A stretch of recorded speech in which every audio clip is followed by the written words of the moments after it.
Welcome to the Level Up Lounge, your cozy, chaotic corner of conversation where we delve into the worlds of gaming, pop culture, and mental health. My name's Anthony, and with me is Nick, and we hope you enjoy this episode.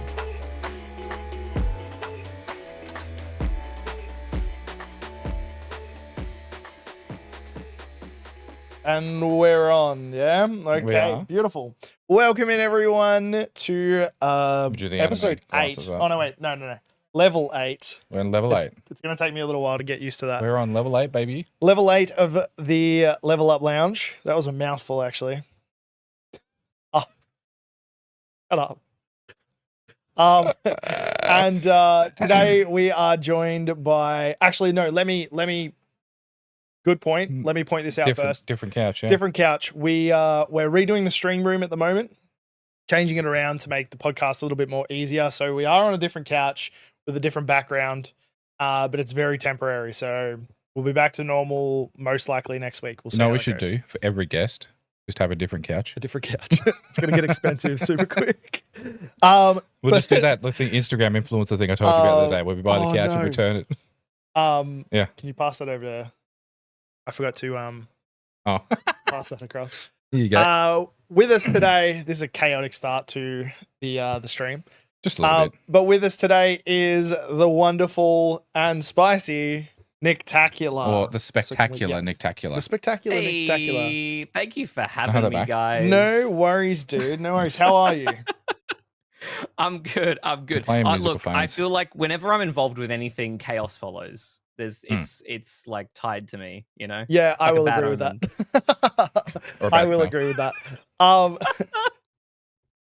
For those who don't know you, can you give us a little bit of a tell us who you are, a backstory or an introduction or something along those lines? Give us your full life story. No, not full life story. Yeah. Well, I was born. No. No. So I'll give my little spiel that I always do, which is for anyone that doesn't know me. Hi, I'm Nicktacula, as these lovely boys have mentioned, and my main shtick, I bring chaos to cozy games and indie games on Twitch, and I also make reviews and tutorials for gamers and creators on my YouTube channel, Nicktacula. So gaming and tech, they're my main things, but I also have a big background in live production and VFX. And basically, yeah, I'm just an ADHD gamer boy that is like hyper creative. Nice. Yeah. I love it. Which, like, because I only found out the VFX thing today, and it completely blew me away. I was like, it makes sense. Yeah. Now that you've said it, it makes sense. Looking at your stream, looking at everything, like, yeah, I don't know how I didn't piece that together. Yeah.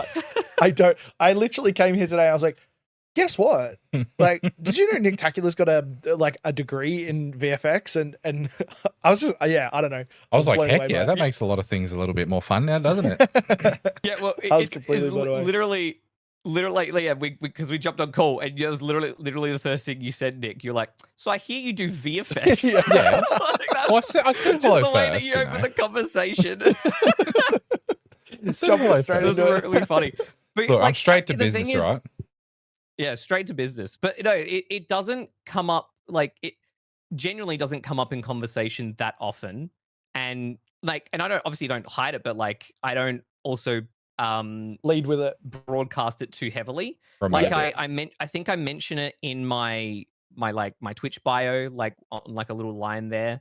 But yeah, that's about it. Otherwise, like it was a struggle to find like what I wanted to do. And then I'd started content creation before I even discovered VFX. All I knew was like, hey, I just started streaming as a hobby, and I was like, I want to do something in like a creative industry.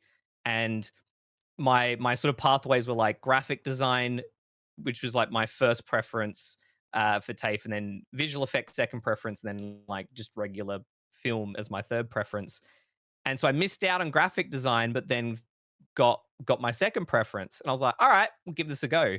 And then run with it. Yeah, from that point on, 2 years later, I've got an advanced diploma, and creating all sorts of weird stuff. And I'm putting a TAFE degree towards making really, really stupid stuff, you know, on Twitch. Stupid but great. What else are you going to use it for, you know? Making an actual living in a 9-to-5 job? Come on, that's not realistic. Yeah, that's, who That's needs nice. that? No way. But look. At the same time, like I very much, I really value the skills that I've gotten, because I've been able, like, to be able to have a vast sort of skill set. I can kind of think of something or look at something and go, I can reverse engineer that, or I can just literally create almost every aspect of that. And it's it's a cool feeling to be able to do that. And the most recent thing that I was really proud of, it was my cousin's 21st, and her sister came to me and was like, I have this idea. We both know Tiana really, really loves The Office. She's like, I want to get our family to record office style interviews to the camera and then basically like edit it together like an episode of The Office. She's like, can we do that? Can you do that? And I was like, Yeah, I can. I got you. Yes, I I can. did see your And portion of that because you posted it up on, I think, Twitter. And I was like, oh, this is brilliant. This is fantastic. Such a good idea. Yeah. Thank you. I was like, yeah, because it involves family and there's like there's personal stuff in it. Obviously, I was like, I'll put my snippet out there. Obviously, that I'm like, that's fine, just to showcase like the overall final product of how it turned out. Which I was like, I was really, really happy with it. And our entire family, my cousin, like Tiana herself, she was blown.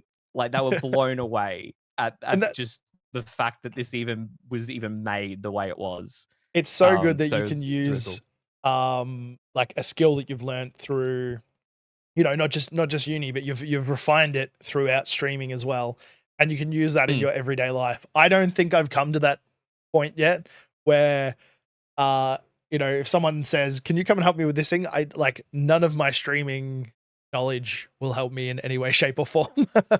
Give us some time. Eventually, maybe someone's going to want to play Minecraft on something. But no. Look, here's the thing: someone will come to you and say, "Oh, like I want to like live stream this thing, or we want to do this event, but so and so's sick, so we want to live stream it." And you'll be like, "I can help. I can do it. Yeah, this is my time. See, family." Yeah, exactly. Well, first off, thank you for coming on. Of course, thank you. We're really happy to have you. Now, we'll start off with you. Do you have any gaming news from recent times that you would like to talk about? Good stuff. Yeah. So I drink from my obscenely large cup. Yeah, very, very, very nice cup. Does this say cuddle cup? Oh, cuddle up. Oh, cuddle up with a cup of chocolate. I mean, it should be a cuddle cup. Like that sounds like that's great. Real quick, but to answer Burgo's question, I've learned many different VFX softwares, but like the one that's most sort of consumer friendly, unless you have lots of money, is like Adobe stuff, like After Effects and that kind of thing. But yeah, so there's a few news stories that I sort of like told you about, Ant, that I'd found today. The first one is there's a YouTuber who I can't remember the name of. They're suing Ubisoft after Ubisoft killed the servers for the original The Crew game. And it gets better, right? How can it get better? So obviously Ubisoft is like a French company. So he's suing them in France, and France are just they're letting this lawsuit happen, basically, according to what I've seen. But this guy said in a statement, it's not about The Crew, and it's not even about Ubisoft themselves. He's just like, he is just very pro game preservation, and he wants to try and put this forward, because if it does go through, then it can create like a massive sort of ripple throughout the industry. Yeah, because a lot of older games is really, really important.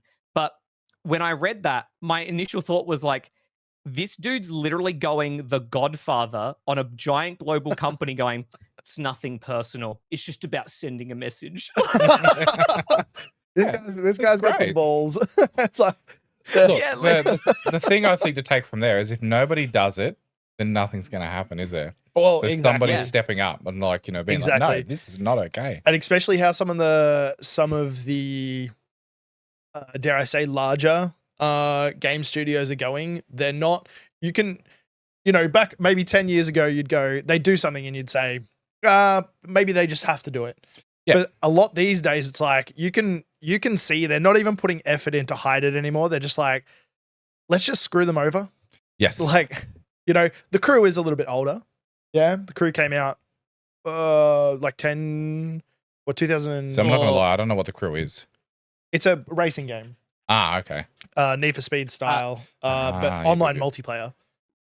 The crew actually, let's quickly Google that. It came out 2015. 2015. So okay. It's 9 years. 9 years old, which is still pretty young for a video game. Especially if it's like an online game, yeah. When you take into consideration like WoW and Final Fantasy and like Guild Wars. And I wonder stuff what like the that. I wonder what their player count was before they turned it off. Yeah, I don't. Yeah, I'm not sure on that one. I mean, like it was still like it's still a modernish game. Like, and I think it still did have a bit of a player base because I know that when they released the first sequel to it, it was very mixed. And then they released like the other crew game after it, and then that was also pretty mixed too. So there was still a lot of people that enjoyed the original game more so, but yes, yeah. there's also like a cap. There's like a limit to just how much you can just fundamentally do in that game, I think. Yes, exactly. Yeah. So there's like 2 points. There's like some games that kind of make sense, like Halo 3 had its servers shut down in 2022, which is 15 years after it launched. Yes, yeah. And I'm like, by that point, there's lots of other Halo games that have come out. Like we can, you can go, yeah.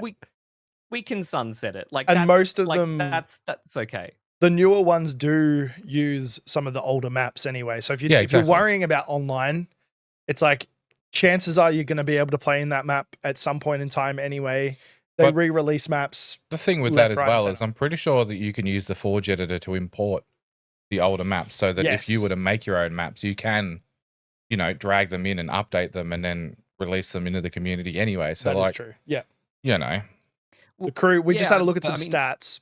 And the crew had 26 average over the last 30 days with a peak of 146. So, and that looks pretty similar for the past 6 months. So, 26 players.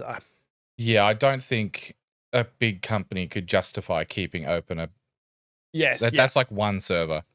Yes, like they probably could have, and just dismissed it and as a write-off, but at the same time, like they're looking at it going, well, that's resources we could be putting towards like a Call of Duty server, or whatever Ubisoft does. They don't do COD, but you know what I mean. Yeah, I think the happy medium is to allow the community to host their own servers. Yes, like the same way that I think Titanfall or Titanfall 2, I think it was the original Titanfall. The way that they did that, they just like, we're kind of moving on from this. We'll let you host your own servers for the game now. Yeah, which is fair in a way. It should be done. Yeah, that's kind of honestly the best way to do it, because it means that like there will be some passionate people out there that can run their own server and still play, and that can exist in its own bubble with the people that care about it. So that's but for other stuff where it's like they'll kill games like super quickly for ultimately not like, just because it didn't meet like their performance, their metrics or whatever. It's like, it's really it does suck. But look, if a game, but at the same time, if a game comes out and it's been out for a year and it takes you 30 minutes or more to find a game, then it's probably time. It's probably time to get rid of stuff. Yeah. Bring it back around the shed. Like like, take it out of the farm. It's time. Yeah. It's transport it out to the farm. Yeah. It's going to live with all the other games that Exactly. It's going on the farm, the grandparents. So what news stories have you guys sort of so I'm a big fan of BioShock. Yes, cool game. I'm a big fan of BioShock, and I did see recently that on I believe it was a Twitter post, they were talking about Judas, which is the new game coming from the creator of BioShock, and someone mentioned something about like, you know, when are you going to be making BioShock 4? And they just put a chef's hat and some eyes and said, we're cooking up something. Heck yeah. So I'm hoping, I'm fingers crossing as much as I can that is legit and we're getting a BioShock 4. Nothing has been confirmed, but I just wanted to put that out in the world and say it's exciting. I love That is and hate exciting. when like they do that. It's like it's a tease and it's like they know what they're doing, but also they're like not being official. And it's like, yeah, exactly. Because I love the BioShock franchise as well. I actually played Infinite first and then went back and played. Yeah. Okay. So how was that? What did you think of Infinite then? So that's an interesting way to do it. Loved it. Loved it. Literally, I absolutely loved it, and that's what made me then go back and play the first two, which I played. Going back to the like VFX at TAFE on my like I remember being at TAFE like years ago, and then on my breaks playing Infinite. It's legit. I've got I 15 minutes. Yeah, I'm gonna go play Infinite. It's kind of funny. Actually, we no, talk about it goes back further. When I was doing a certificate 3 back in year 12.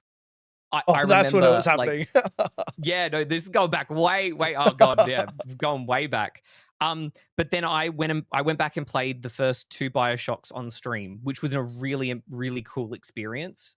To kind of do it in that way, and then that made me realize, like, wow, these are phenomenal games. They my are. god, they really are. That's add like, that for another person as phenomenal. I was going to say the same phenomenal. Speaking of like BioShock and stuff, that was when I did BioShock, I played the game on the phone to a couple of friends.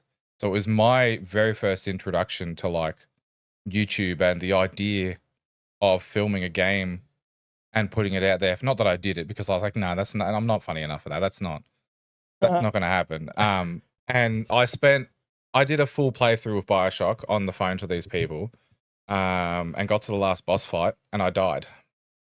And it turns out that I had disabled the autosave feature.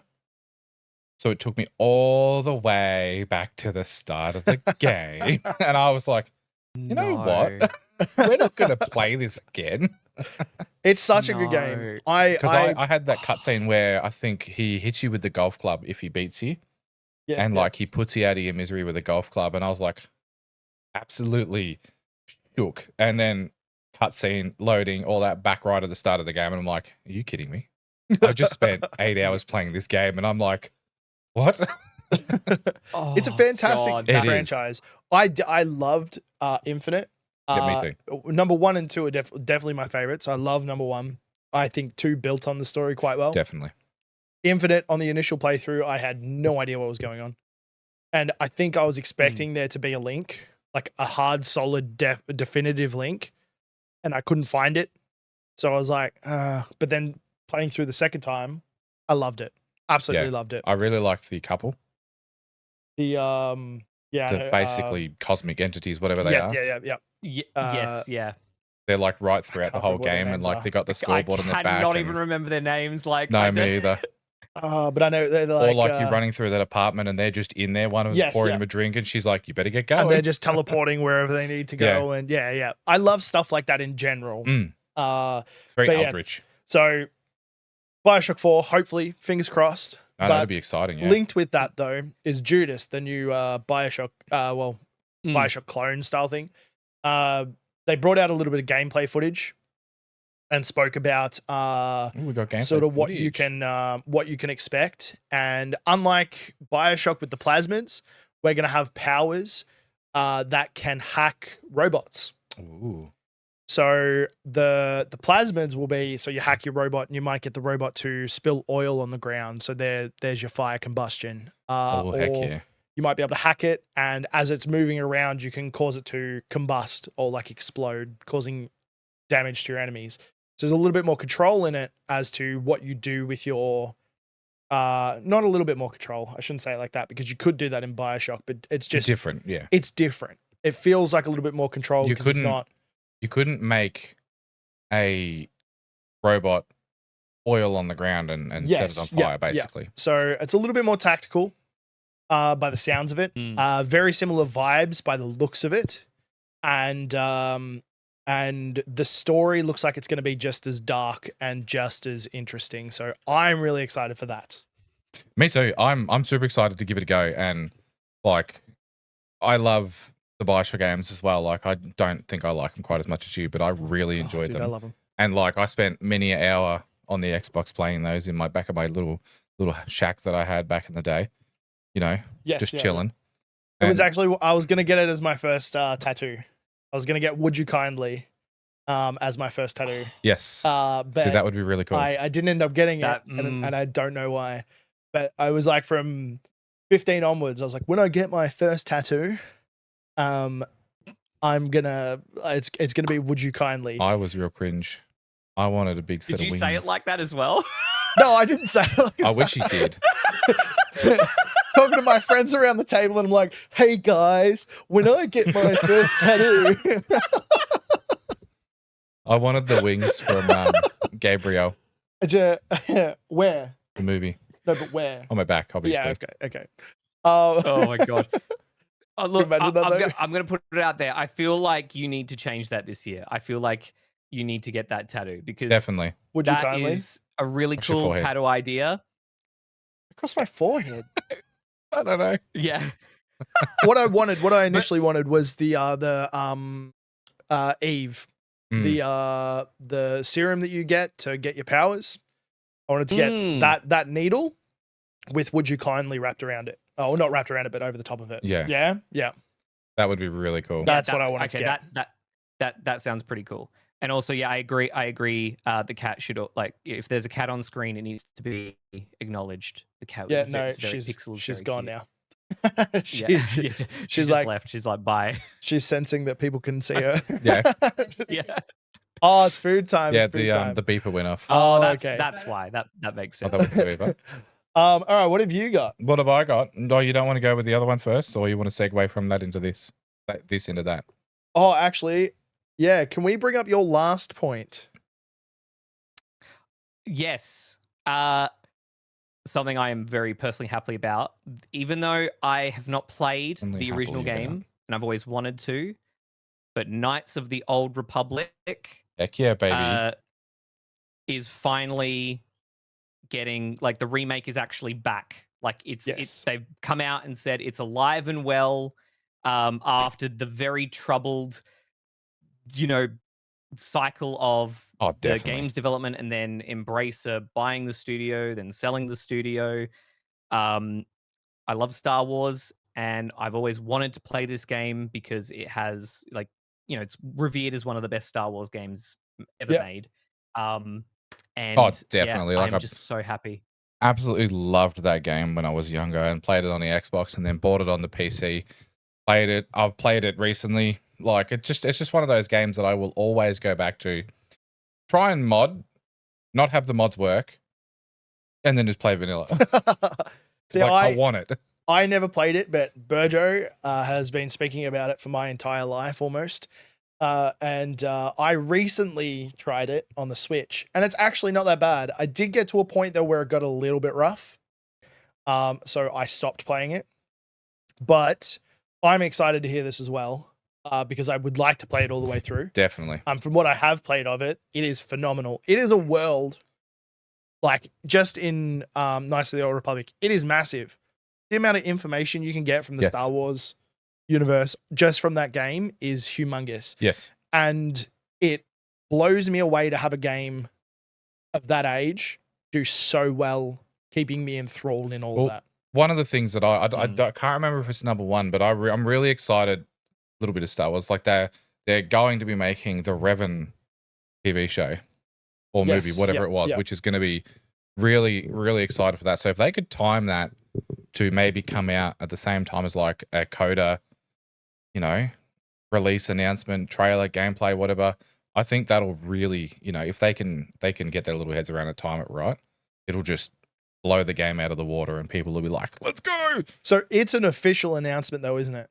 It's not just, you know, like with, yeah, it's not a tease, or it's a company have come out and said, this is what's happening. Yeah. So like, yeah, so we had the you know, we got, I can't remember how long ago it was. I think it was maybe a couple of years ago. They came out, like they did a very short little, like, it was like a 20-second like or 10 to 20-second cinematic of just like revealing Revan, and then Yes. being like, Knights of the Old Republic like remake or remaster. And you know, everyone collectively lost their minds. So it's like, Yes. this is like, it exists. There was rumors for a very long time, like, you know, some things people had been calling for them to make a remake. It made sense for them to make a remake, and then they finally, like, Saber Interactive made it official. They're like, Well, yep, we're doing it, and everyone's like, know if you saw, but there was a couple of years ago where a guy was remaking the entire game in Unreal 3. And then yeah, all by himself. And it crazy. looked absolutely incredible. And then I think whoever owned it at the time, it wasn't LucasArts, that was me who buzzed. Oh. They basically found out that this dude was making it, and they were like, you need to stop. That's done. Like, no. There was another one of someone did Ocarina of Time in Unreal 3. And I remember seeing it and being like, I want that. I want to play that. I'm desperate for it. But it never went anywhere past, you know, the dude's basement. So yeah, exactly. He probably got sued into the ground. That's understandable. But I genuinely think that the reason they stopped that guy that you're talking about, Nick, was because they knew that they were making their own. Exactly. It's also they knew that if they didn't do it and they didn't shut that down when they finally went to do it, and it wasn't as good as what that person was doing. Like, if it was good, like, and it was successful, if they didn't essentially shut that down, then the game that they would have released wouldn't never get any sort of traction. Yes, Like, it'd get a little bit, but it wouldn't be massively. I'm excited for that. That's awesome. I'm excited. Yeah. So they for them to, like, after Embracer like had to sell off a bunch of studios, and so when the Embracer group, Everett, quick little thing, I guess, if anyone doesn't know what the Embracer group is, they're just this big blob of a company that just went on a buying spree and bought like tons and tons of game studios, and then was like, this costs a lot of money to maintain. Get rid of them. Literally, and then they're just selling off like so many like studios and properties. Saber was one of them, and so we, you know, the last we had heard about it was like, you know, it's in like the remake's in hiatus. Thumbs up, and people were like, all right, well, that's it. We've lost hope. They haven't outright cancelled it, but they're just like, it's kind of like in hiatus.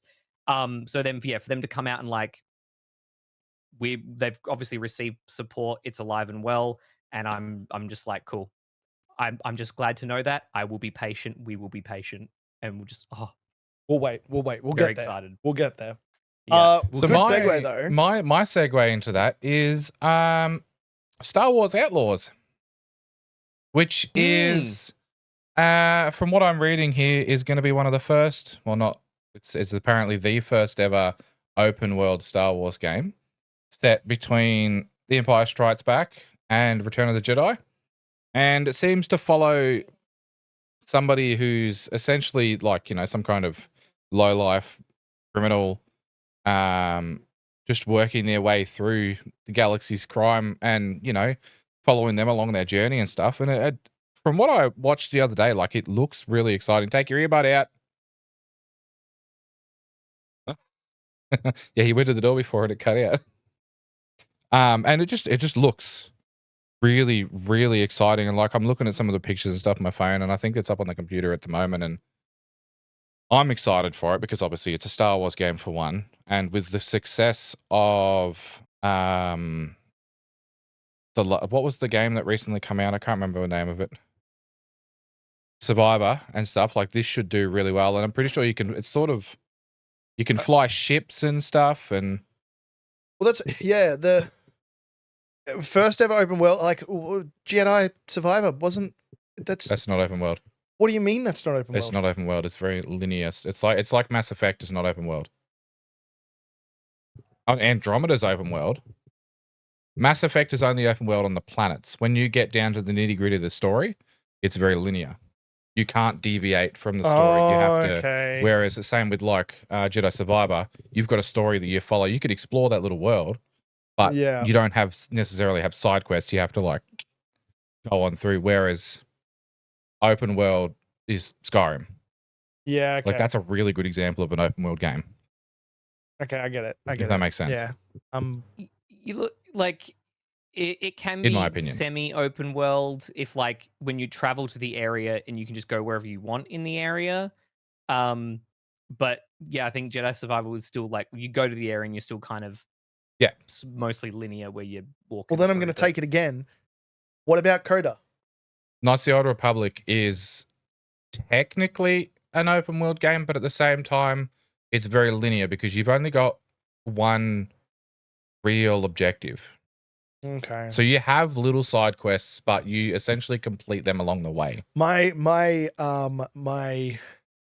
what's the word? Definition of open world has just been skewed. I don't think when they had Coda would have been, they wouldn't have had the technology to make that an open world, a true open world game. Yeah, okay. Okay, I'll accept it. But no, I'm really excited for that because if there is going to be, like it says here, jump into the pilot seat. So if you can quite literally get into your plane, Starfield, No Man's Sky style, and like if you go back in the day, like Freelancer was a really fun game. You get a little spaceship, you fly around doing bounties, and you had factions and stuff. Like if that's going to be anything like this, I'm excited for it. I'm just excited that we're getting Star Wars games again. Me too.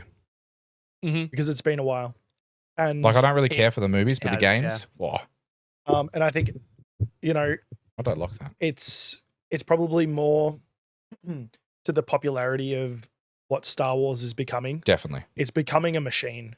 Like it always was a machine, but with the TV series and the games coming out and everything, it is a media machine that is definitely just plowing through things, and I love it. Not that I'm a big fan of the newer stuff, but I like seeing that there is new stuff that we can interact with. I also really like a lot of the fan-made stuff. Sorry, Nick, didn't mean to cut you off there. Yeah, no, you're all good. Yeah, no. There's like that's the thing. Like, there's so much good stuff like out there, and the big turning point was when they broke. Like, well, they not that broke, but like they kind of reached the end of the exclusivity game development contract with EA. Yes. So like finally other developers outside of EA or publishers outside of EA basically could make Star Wars games. Yeah. And so like that's been the big thing. It's like because that's how we got all of the old amazing Star Wars games, because they were just licensing out the Star Wars thing, being like, give us a good pitch and we'll let you make it, basically. And that's why we ended up with so many like awesome Star Wars games in the past. And then so that's I'm really excited for the future. Outlaws looks really cool. I love the premise. Like I'm really excited to, really give that a go. And you know what? Like if they pull it off, and from what I've like heard and from people getting early looks and stuff like that, it's all sounding pretty positive. Yeah, like if it's anything, like I loved Starfield. Obviously, I don't have as many hours in it as I would like to. But if it's anything like that and it's open world space exploration, and same with No Man's Sky and some of that other stuff that's come out recently, then it's going to be amazing. We all good? Yep. Okay. And not to mention like all the fan-made stuff from Star Wars. I've been seeing a lot of Star Wars stuff on TikTok. I saw one filmed by a bunch of Aussies today, and there was a bunch of stormtroopers lined up, and Darth Vader, the stormtroopers like, "Where's Anakin Skywalker?" He's like, "I killed him," and they're like, "Wow, we're going to have to avenge him because he's supposed to be our, super devious general," and he's like, "No. I killed him metaphorically." And they're like, metaphorically, categorically, all that sort of stuff. We don't care. We need to get revenge for Anakin. He's like, no, you don't understand. And he uses his lightsaber to like smash his helmet open so you can see half his face. He's like, "I am Anakin." And they're like, we don't trust you, so we're going to do it anyway. And like, there's just a lot of that stuff, and it's really good to see as well. Yeah, well, those stormtroopers at PAX, do you remember them? Yeah, with the radio and the dancing stormtroopers, yeah. And Darth Vader out the front on the guitar. No. Yes, yeah. Did you not see them? It was probably we saw them second day of PAX. Stormtroopers, two different colors. Orange, fluoro and fluoro yellow. Yeah. And they were doing dances with a boombox out the front of PAX. But they were also in PAX. Like I saw them on TikTok the night of the first event. I was like, this is at PAX. We were there. Where were they? And then we saw them the second day, and I'm like, yeah. Okay. Okay. Thanks, Tiggs. Okay, apparently we did see him. My memory is like, I like vaguely remember seeing like a Darth Vader on the guitar, playing a guitar. But I'm like, it's like blurry. It's like fuzzy. Yeah, he was out the front for like the whole thing, and I was like, this is sick. Like, this is Melbourne for you, you know. It's good though. I'm very excited for all the Star Wars stuff. All right. Gaming news aside, let's get into some other stuff now. If we just pull it up. Now we do have some questions for you. Based around gaming, content creation, a bunch of stuff. And I think we want to lead off with a question that you suggested, which is favorite indie games that you've played. Yes. What have you got many? I made sure to like try to reel it in and keep it a very, very short list. So there's like three individually that are really cool, and then there's like another 3 that are just combined, that they're all kind of a similar genre type game, I guess. But because for me, like I didn't start playing indie games until I got my first PC, and honestly, like indie games have been some of like the best experiences I've had in games. And one, probably the best indie game that I ever played was The Outer Wilds. Oh, I forgot about that. Yes. I haven't played it, but I have seen it played. Oh, no, wait. No, I haven't played Outer Wilds. Is that the one with the little aliens and they got like the little spaceship on their planet and you got to go like different planets? And sometimes if you die, you get like teleported back to the first planet, start again? Yeah, I've seen it played. That's... Okay, yeah. Were you thinking of The Outer Worlds? Yes, I was thinking of Outer Worlds. Yeah, I was thinking of Outer Worlds. I'm going to leave you with Nick for 2 seconds. We are having some tech difficulties, so I'll leave you with him for 2 seconds. I'll still be listening. I'll be right back. Good. What else have we got? Like, so that's a really good one. Have you got anything else that really sort of stands out that you remember? Yeah. So there's a really great short experience. I guess it's a murder mystery puzzle game called The Sexy Brutale. The Sexy Brutale. Don't let the name fool you. Oh no, that sounds like a fun game. Yes, it has sexy. Shit. Yeah, it's sorry. The name of the game. No, you're all right. I heard the name and I'm getting thirsty and I fell off the couch. Yeah, oh my God. Nick, calm yourself, please. Sorry, I apologize. So it's the name of the this casino in the game. Yeah, of course, yeah. And your character that you play as is one of the many guests that is there at the casino. And you're stuck in a Groundhog Day loop. Oh, yeah. And you basically have to figure out why the casino staff are murdering everybody. Oh, that's even better. The graphics are really stylized. Like they're really beautiful graphics that literally can last like the test of time. It's one of the indie games that I tell people, I'm like, it's an easier and shorter experience to jump into than something like The Outer Wilds. But yeah, of course, that game is such a great experience because it's figuring out like how in the loop to how to save someone is like you feel really rewarded by it. and every time you save someone, you gain a new like ability or a new way that you can interact with the map and the environment. So Um, essentially, 2 seconds. Sorry, guys. Yeah. We're about to plug something in. There may be a short drop. We shall Okay. see. So if you want to plug that in now, 3, 2, 1. see how we go. We have liftoff. Okay. Okay, I think we're good. Right. Oh, Ding dong dong doom. Yep. Nothing's. Nothing's. We're good. are we still live? I think My we're good. question for that I think we're good. was, All right. as you go through the game, do you have to? Is there like a timeline or like a sequence you have to save everybody in? To get like a really good ending, or there is like there's some people that can only be saved once you've like gotten like a power from saving someone else. So there okay, is yeah. a form of sequence in that sense. But you don't have to like save everybody in like one loop. Once you've okay, saved cool. someone, you can, like you've basically saved them basically, and you've gotten Yeah, that makes sense. like their ability, and then you sort of you start to unlock more areas of the casino. Oh, And so if you've ever played Dragon Age, sort of like in the Mages College where you got to go into the Fade and you rescue a certain person and then you gain their ability, which allows you to go into a different area, save a different person. I haven't played the original Dragon Age, but what you just said is basically sort of the same thing. Yeah. Just a point. Yeah, no.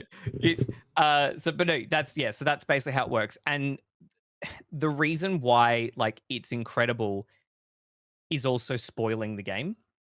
Yeah, of So course. I won't do that, but basically it has a very engaging like the narrative and uncovering the mystery. And when you get to the end and you get like the plot twist and the unveiling of everything, you are just left sitting there going, holy You're crap. just absolute shook. That's what you want in a game, though. Exactly. Yeah, no, and it's something you could literally finish in anywhere between 2 to 5 hours. Like it's not a big time investment.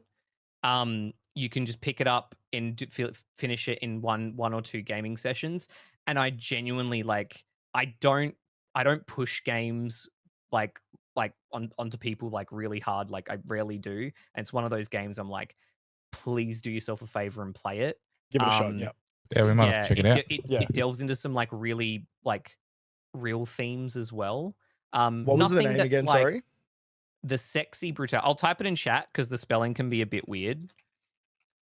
But Sexy Brutal. Yeah, I seriously recommend like cool anyone badge. who enjoys kind of like a game about mystery and sort of puzzles, like you will love it. It can appeal to many people. And yeah, it deals with like you once you get to the end, you realize the themes behind it, and it like it delves into sort of some mental aspects. Is as far as I will say. Okay. Look, it sounds like something we'll have to check out. That could be a please, yeah. That could be a off the side stream for us, Yeah, I'd love to. I'm big on indie games, especially ones that have got a real good, intense story for me to really sink my teeth into. I love that. Should we? Yeah. Would you like to go next with a couple of your indie games? Yeah, I can go next. You love? So I did write a list actually so that I could remember what I was talking about. Yeah. But I had to dig a little bit because I was like, what indie games have I played? Because the definition of indie games is sometimes, a little bit. It's very broad. It's hard to see what is an indie game and what's not an indie game, right? Well, like I was going through my list and I was like, that's an indie game. Yeah. Like, no, that can't be an indie game. So recently, I've been playing a couple that I've really been liking. Stardew Valley. Of course. Mm-hmm. I love I'm gonna have to take Stardew. that off my list. Darkest Dungeon is one that was different. The addition of stress into a game can let's never do that again. Was that the one that we played, or is that a different one? That's a different one. Okay. Because it sucks. It sucks sitting there looking at your characters Yeah. and going, I'm sorry I'm putting you through this. When we get back to town, I'll send you to the pub, or I'll send you to the. We're gonna be doing that. It's such a good game. It's With great.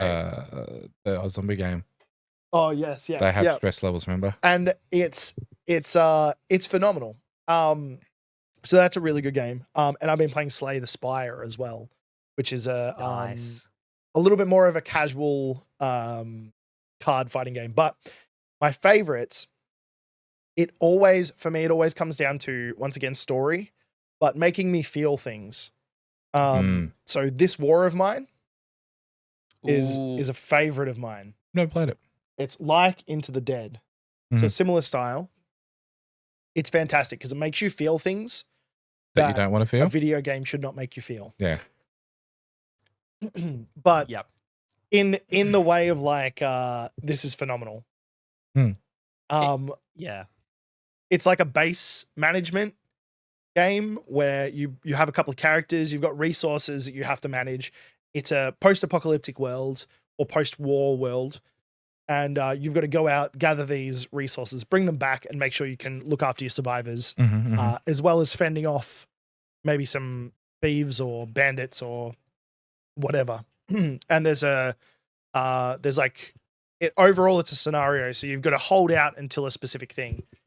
It's really, really good. I highly suggest it. In the same vein, different game style, but same vein is Frostpunk. I love Frostpunk. I was almost going to add that to my list. Such a good game. Such a good game. I've never played that either. I've seen it on Steam and it has been recommended to me before, but I was like, that doesn't look like something I want to play. It's so good. But I don't think the photos on Steam do it justice, honestly. It's once you get into it and they start forcing you to make decisions, you're like, it's rough. I'm very keen for the sequel, Frostpunk 2 coming out soon. So am I. But yeah, you can play that game really morally good or really morally bad. Yes. Yeah. It's very interesting. Sometimes it takes a small mistake for it to turn very morally bad because you're like, I've got no other choice, man.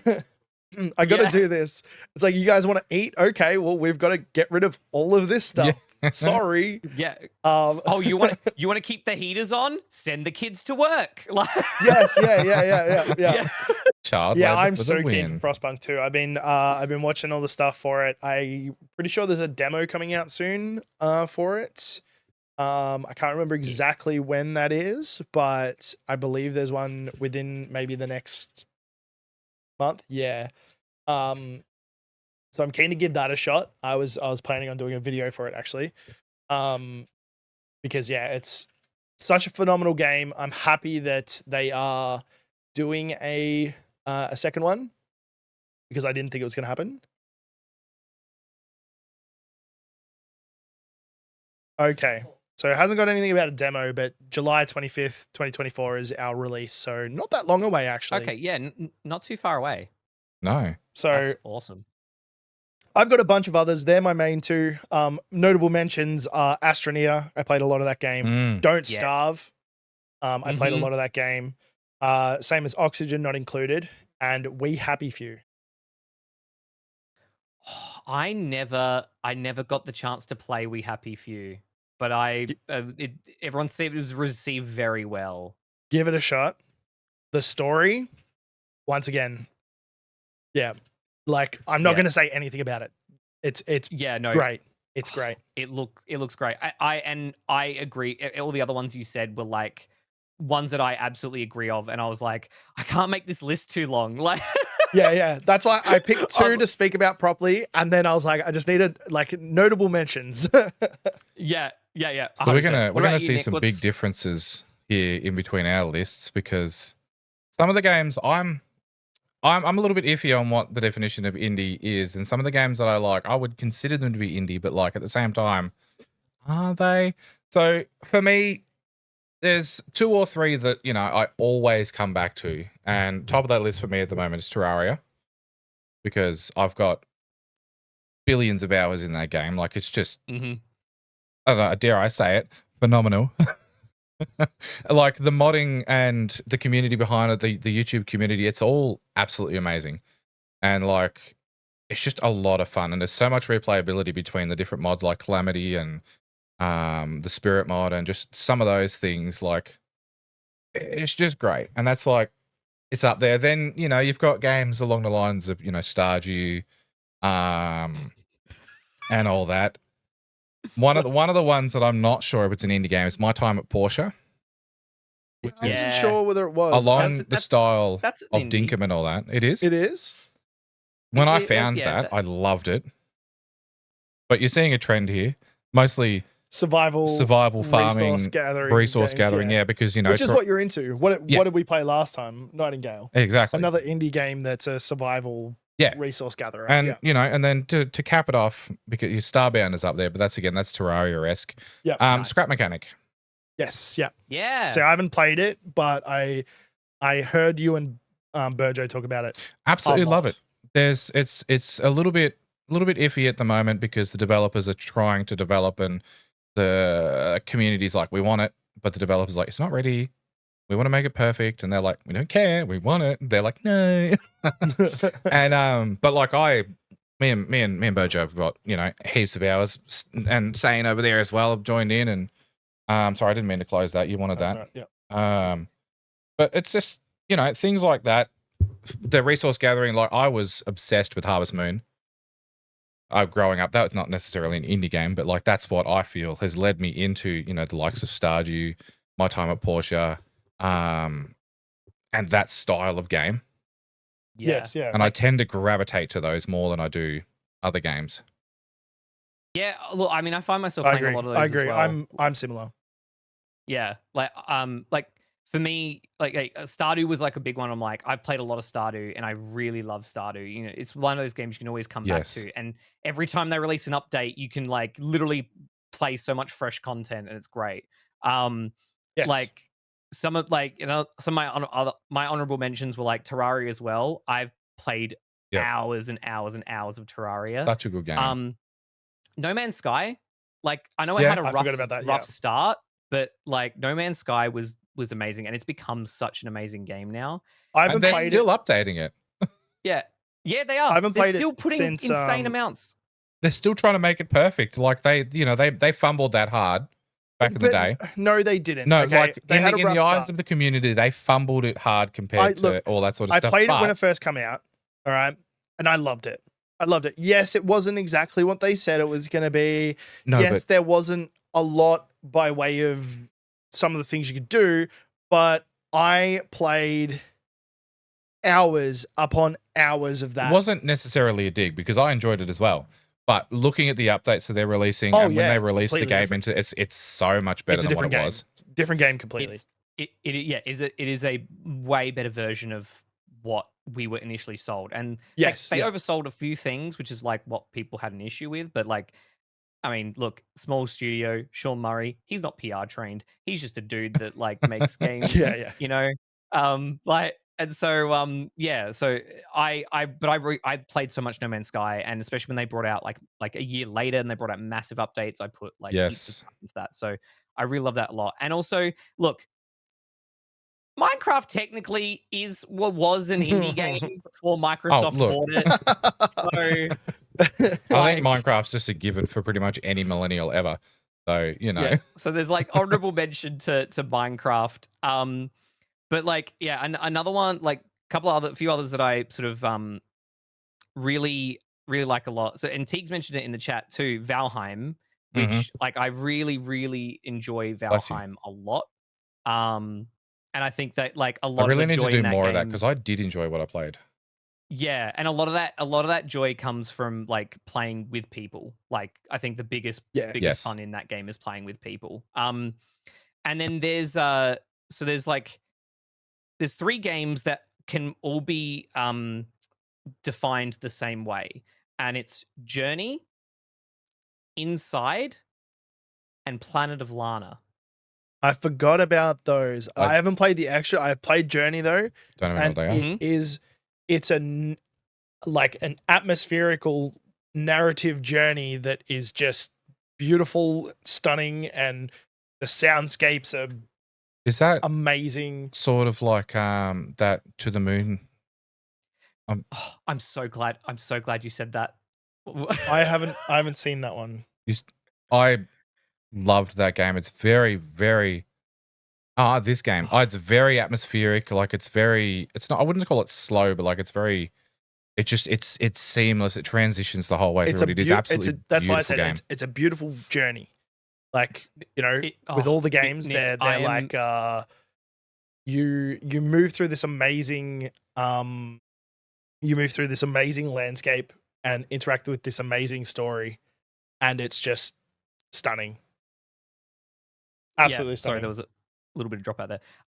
No, so Journey, Inside, and Planet of Lana, yeah, like they're all in around that same um like category of like there's no narration and no dialogue, and the story is told through the visuals. Like there's only one path Oh yeah. forward, whether you moving forward in the because Journey is like 3D, or Inside and Planet of Lana, which are side scrollers, so you can only go one way. I've played And Planet of just Lana. Now that I think about that, I played it on the mobile. yeah, yeah, they're just the way that they tie in the visuals, the music, and just the graph, like the art style. It all blends in just like this perfect harmony of like a really engaging story, and then like you get to the end of it and you're like, wow. I all 3 of those games, I sat there and audibly said, wow. Like that Yeah. was So it's like a just a really, really good really sandwich. yeah.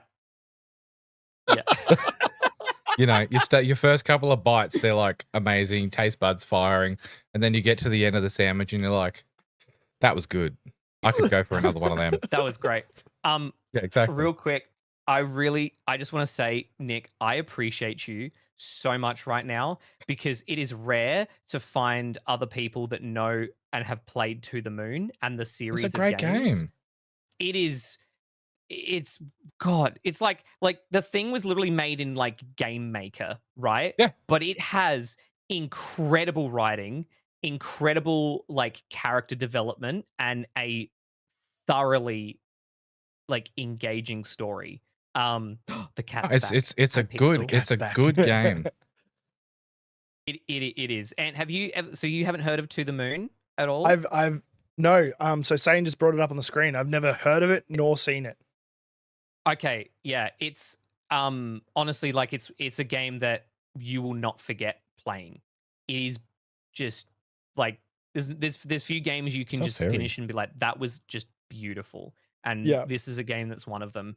The I'll the have to the give concept it a is shot. essentially, yeah, it's like it's set in the modern day, and medical science has sort of evolved to a point where there's a company where they will travel to people on their deathbed, and if they have like any life regrets or dreams that they wish they achieved, they will literally go into their memories and they will tweak like little things and certain choices to help them like basically fulfill their life's dream and fulfill That is their So amazing. they internal like things.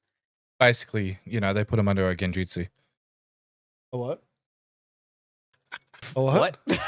A genjutsu. It's a Naruto. Oh, okay. Oh, okay. Have you seen Naruto? I watch a lot of anime. Naruto's not one of them. Yeah, no, same here. So You you're go. all by yourself. No, Stacey understands. Yeah. It's okay. 2v2, 2v2.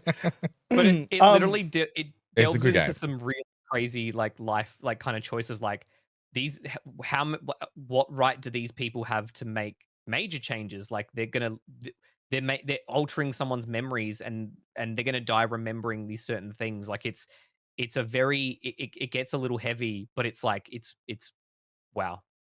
Yeah, I'll Yeah. have to. I'm looking forward to giving it a shot now. Is that on Steam? Yes. I believe yes, it is. Yeah, Yep. Okay, perfect.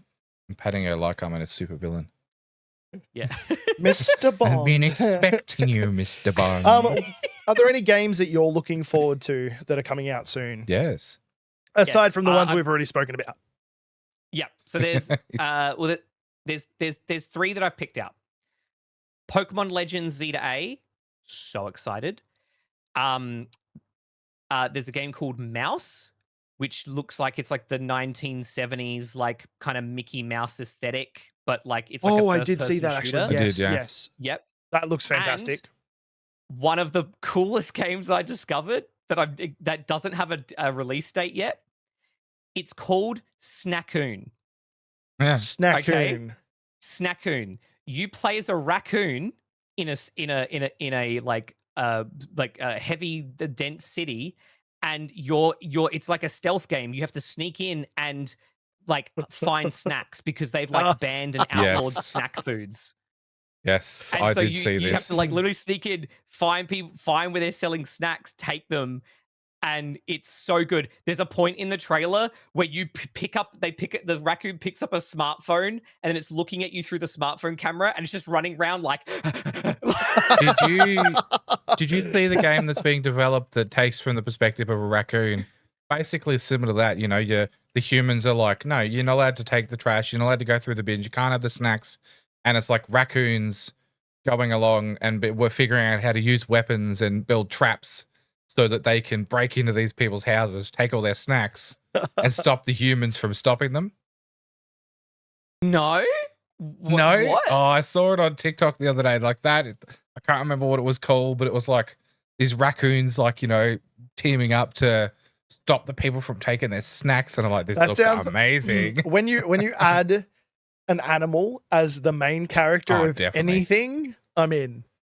I'm in. So Untitled Goose especially Game. chunky little raccoons, Yeah. I'm sorry to interrupt. I just need a couple minutes. Archie really needs to go to the bathroom. So No, I you're will right. be back All so good. quickly. I'm sorry, guys. All good. Just us two. Yep. No. Is there any games you're excited for that's coming out soon? So I think in the phone there, I've got, I don't know if it's coming out this year, but Greedfall 2. Greedfall 2. I'm super excited. I saw a gameplay trailer and like a normal trailer for it the other day, and I was like, chef's kiss. I'll have to look at that one up. What sort of a game is it? Open world survival. RPG style game. Okay. Sort of like, I wouldn't necessarily, it's not linear, but like it's got a story driven survival. Yeah. Not necessarily survival, I shouldn't say survival. RPG. Okay. Really excited for that. Obviously Senua's Sacrifice, Hellblade 2. Yes, Hellblade 2. Like I'm chef's kiss for that one. I'm saying that a lot right now. Yep, chef's kiss. And I think Stalker, the new Stalker game. Okay, yeah. I haven't seen much about the new Stalker, but I know of. I saw a little bit of that, and when I read it, I was like, this is going to be fun because I played the original Stalker, loved that, and those are probably my top 3 at the moment. Obviously, one of the games that's already out that I want to play is excuse me, the what's the end of the world robot game? Oh, that we were talking about the other week. Yeah. With Aloy. Oh, Horizon Forbidden Yes, West. I want to play that, but it's like $100 at the moment, and I don't want to buy it. It's all right. Welcome back, Nick. Hello. Man, I think it was like a month ago, Horizon Zero Dawn was on sale for like $17 or something. Yeah, I own Zero Dawn already. It's okay, and I love it. Forbidden West. Forbidden West is what I want to play. Because it was one of the reasons why I got a PS5. Yeah. Because I wanted to play that. I wanted to play the remaster of Last of Us 2. Not the remaster, but the PS5 edition of Last of Us 2. Mm-hmm. And there was one other. Oh, and I wanted to play Demon Souls. Yeah. That was it. But that's what I'm excited for. Yeah, nice. Okay. What about you? Frostpunk 2. Yeah. I don't think I've got anything else that I'm currently excited for. Most of the games that I have been excited for have come out. Yeah. And I haven't gone ahead and checked to see what's next, if that makes sense. So like I was excited for Dead Island 2. That's been out for ages. We need to play I that. still haven't played it yet. I've got it. So I'm excited to play that. And what else was there? There's a couple others that I've got. I've bought them. I just haven't actually. Oh, Helldivers 2. I downloaded it. I didn't. So Muchacho. Oh, yeah. I need to buy it, but it's like $104 at the moment. Yeah, Muchacho ended up buying it for me. I was sitting at home and I had a message come up on my phone saying, Muchacho has sent you a gift. And I was like, what? Stop it. And then I seen Helldivers 2 and I was like, I sent him a message. I was like, Muchacho. And he was like, what have you done? I didn't do it. I wanted to play with you. I was like, thanks, dude. So yeah, I've done the tutorial and played like one mission of it, and I'm so keen to get back into it. I really want to play it. It looks like a good game. It's so good. Yeah. But yeah, that's what I'm excited for. Oh yeah, I'm so keen to play some Helldivers with you because I've enjoyed what I've played so far. It's a good time. Set aside some time and just sink our teeth right into it. I'm gonna have to buy it. Oh yeah, hands down. But so expensive. I was gonna say, like, we're also kind of in that lull, like you said. There's a lot's come out, but there's also like a bunch of stuff that is notable is also like TBA that has like no release date as well. And we're in April, so we're like a couple of months away from when we start getting the big mid-year sort of news cycle. They all the big names do their like press conferences and stuff like that. So we're kind of in that lull, kind of just waiting for stuff, See like what rumors happens. of the new Switch. Like probably it'll be end of next year. Switch 2, Switch Pro, whatever they call it. So just kind of it's a bit slow, which I'm like, I'm okay. That's fine. Let it be slow. Let me catch up on games.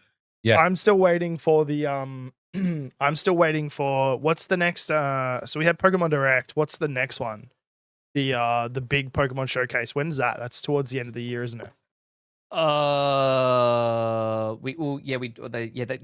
they did the Pokemon Day Direct, which is usually the big one. Oh, is that the big one? Yeah. So okay. The Pokemon Day. Well, okay. Hang on. No, is it? Now I'm. I know the big Nintendo one. They do the massive one in like they do it in the middle of the year. Maybe that's the Nintendo one I'm thinking of. I'm hoping that the for Pokemon Day, so the Pokemon showcase that we've seen, I'm hoping that the unknowns that were on the screen is signifying silver and gold. That would be nice. So look at him over there with his.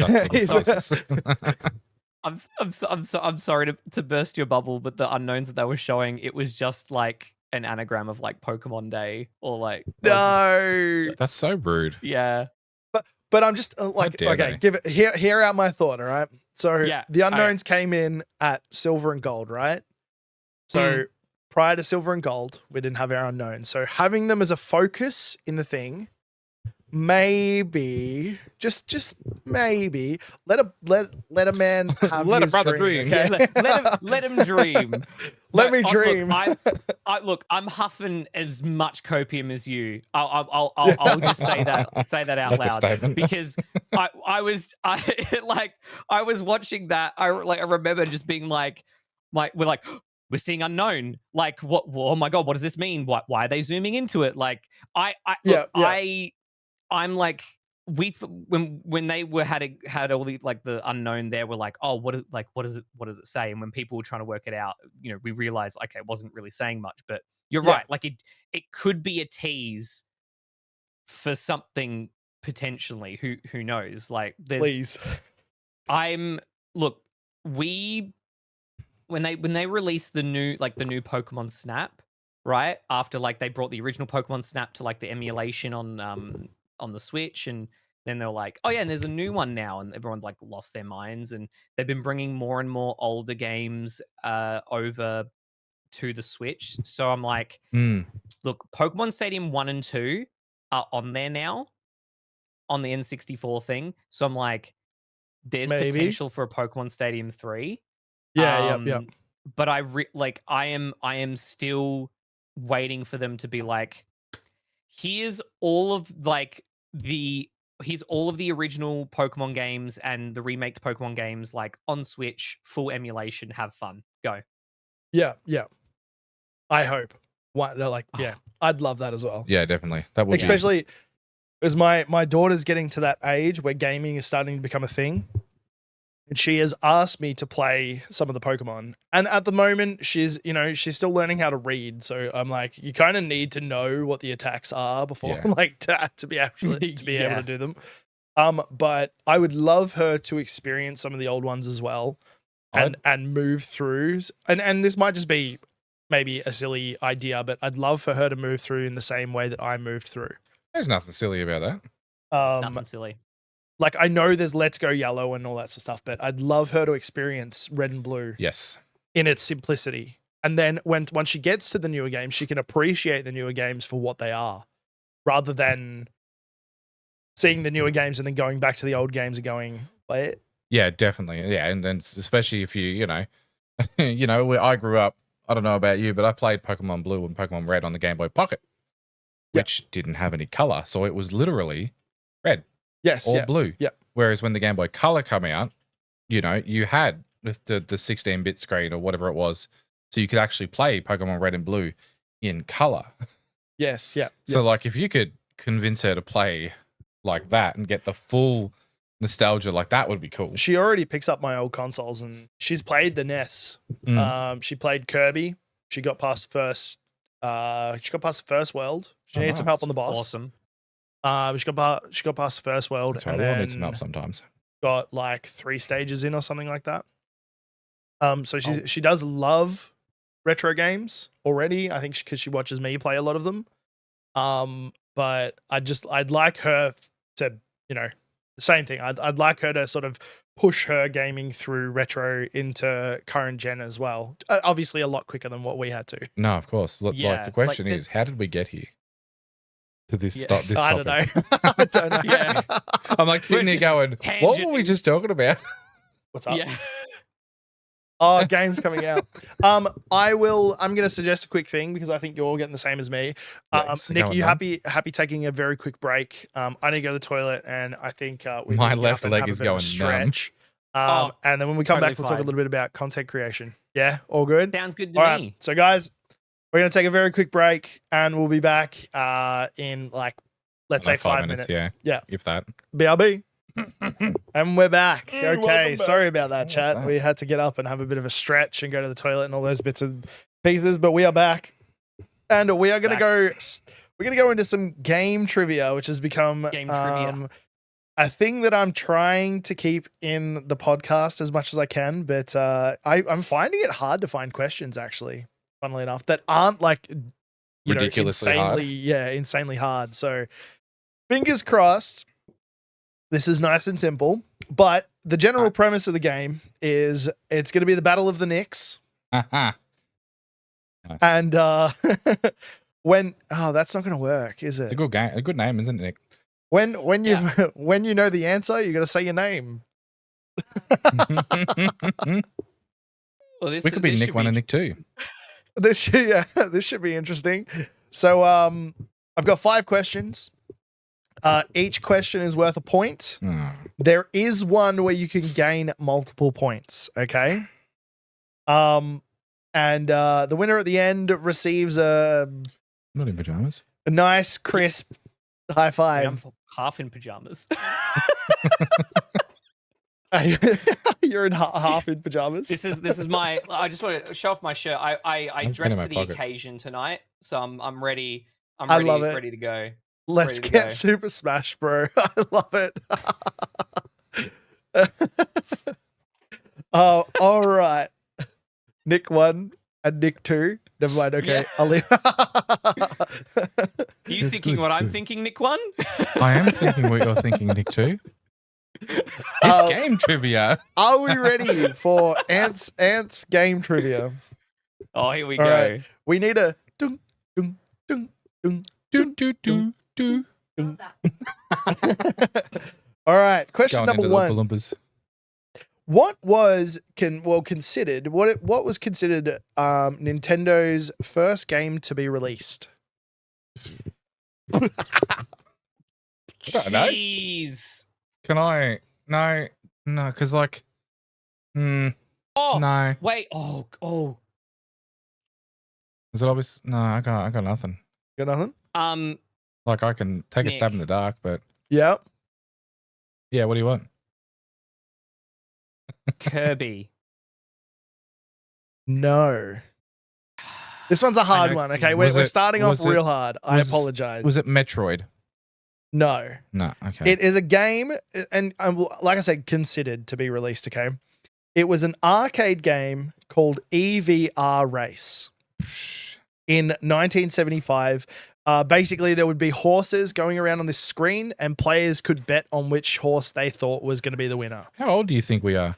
Oh my god. Okay. Damn. I wouldn't have gotten it either, but we're starting off hard. I thought Okay. you meant like their first like official video game. Oh That's no, why- sorry. Yeah. I should have specified that. Yeah. Okay, Anthony, I'm writing that down as a note. Specificity. Specific. Yep. No, we're not even going to try. No, we're not going to go there. Phenomenon.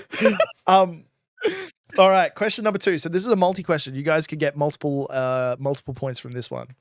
All right. What games were released with the OG Xbox? Halo. You didn't say Nick. Nick. Halo. No, you don't need to say your name for this one. So one for Nick, yes. I'm going to say GTA 3. I do have a list here, so See, I my mind went to Halo, but I was like, I don't know if it released. Like, I don't know if it was like bundled. When you say released the Xbox, like you got it with the Xbox or released at the same time? like sort of the first lot, the first lot of games that were sort of released around about the same time. Okay, yeah, like launch titles. Yes, yeah. Yeah, there's 46 of them. So Halo is one. Is GTA 3 one of them? No. Really? Ooh, Burnout. Oh God. Not Burnout. That's really loud. Stop it. Who's pressing buttons? I'm getting that ding noise.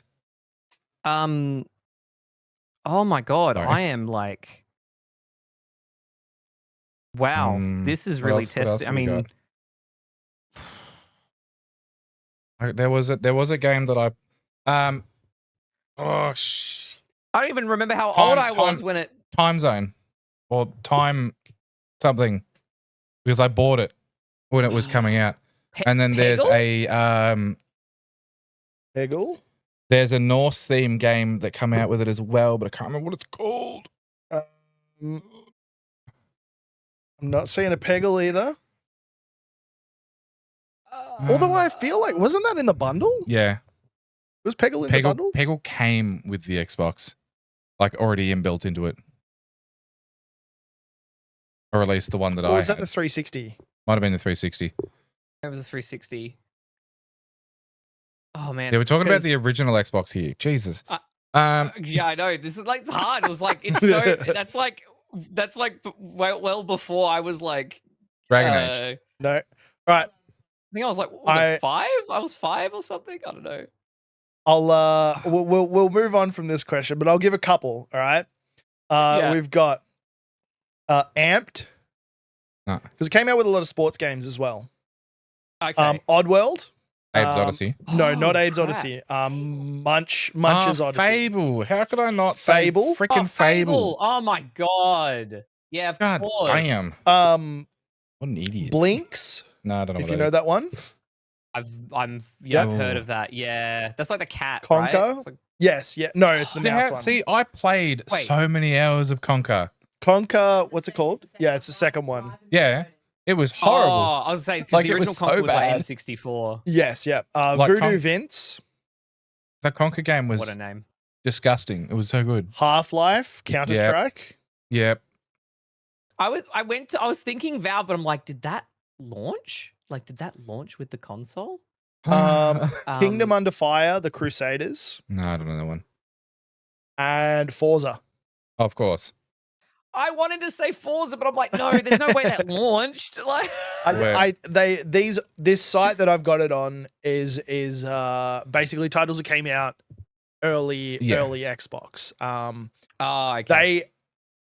I don't want to say it's launch titles. They have said it's launch titles. Specificity I highly doubt it. is not enough. Shut up.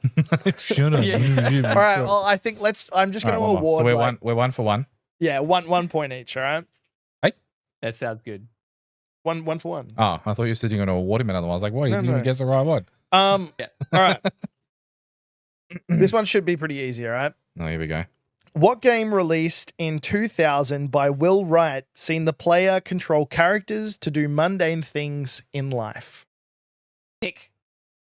Yep. The Sims. Yes. I don't know who Will Wright is.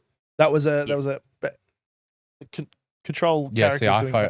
You focused on the name. You gave me a name and I focused on it. All right. Question number 4. So that's 2-1. Question number 4. What was Mario's original name? Luigi. No. Nick. Jumpman.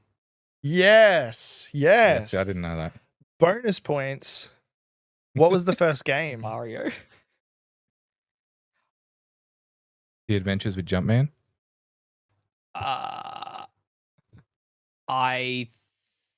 Nick, I think it was was it just if he drops out, does it mean I win? No, it doesn't. Kong? Like yes. Oh, nice. Yes, it was Donkey Kong. Am I back? Yep. Yes, you're back. Yeah. Okay. All right, cool. Oh, okay. Yes, I believe it was Donkey Kong.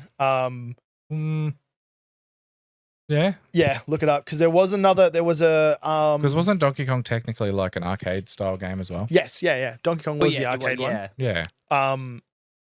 Yeah, it is Donkey Kong. I wasn't sure whether it was Donkey Kong. Yeah. So yes, bonus point to Nick. I'll take it. Now I've the times we've done this, I've popped in a personal question. So this one. I'd like to say it's a tiebreaker one, but it's not. It's not. What is the name of the spiciest man on Twitch? Nick? Congrats. Is it Nicktacula? Yes. Wow, I never would have guessed that. Oh my god. I did the same one for it's 8-Bit Elliot. Yeah. Well, I think Nick won that one. Did you hear the hesitation I had with that? I was like, is it Nicktacula? Yeah. I was like, is this Pretty gonna be close? egotistical if I answer this quickly? Like game trivia. I will get better at this as I'm gonna have to do some research. Continue on. I'll put it into streaming trivia as well if you want me to. Yeah. I don't know what that means, but neither do I really. yeah. All right, moving on. Can I have a look at our That list? was fun. Thanks for that, Ant. Thank you. No worries. No worries. No, it was good. Even though I didn't win again. Yeah. Now for the last little bit of the stream, I'd like to talk to you a little bit about content and mental health as well. Like sort of really open it up to you on this one. Let's open the can of worms, baby. There's a lot of questions on here, but I think we'll see how we go. But how did you start off in content creation? Good question. Yeah. I was basically the person who was heavily influenced by the likes of Markiplier and Jacksepticeye, and also Rooster Teeth and Achievement Hunter.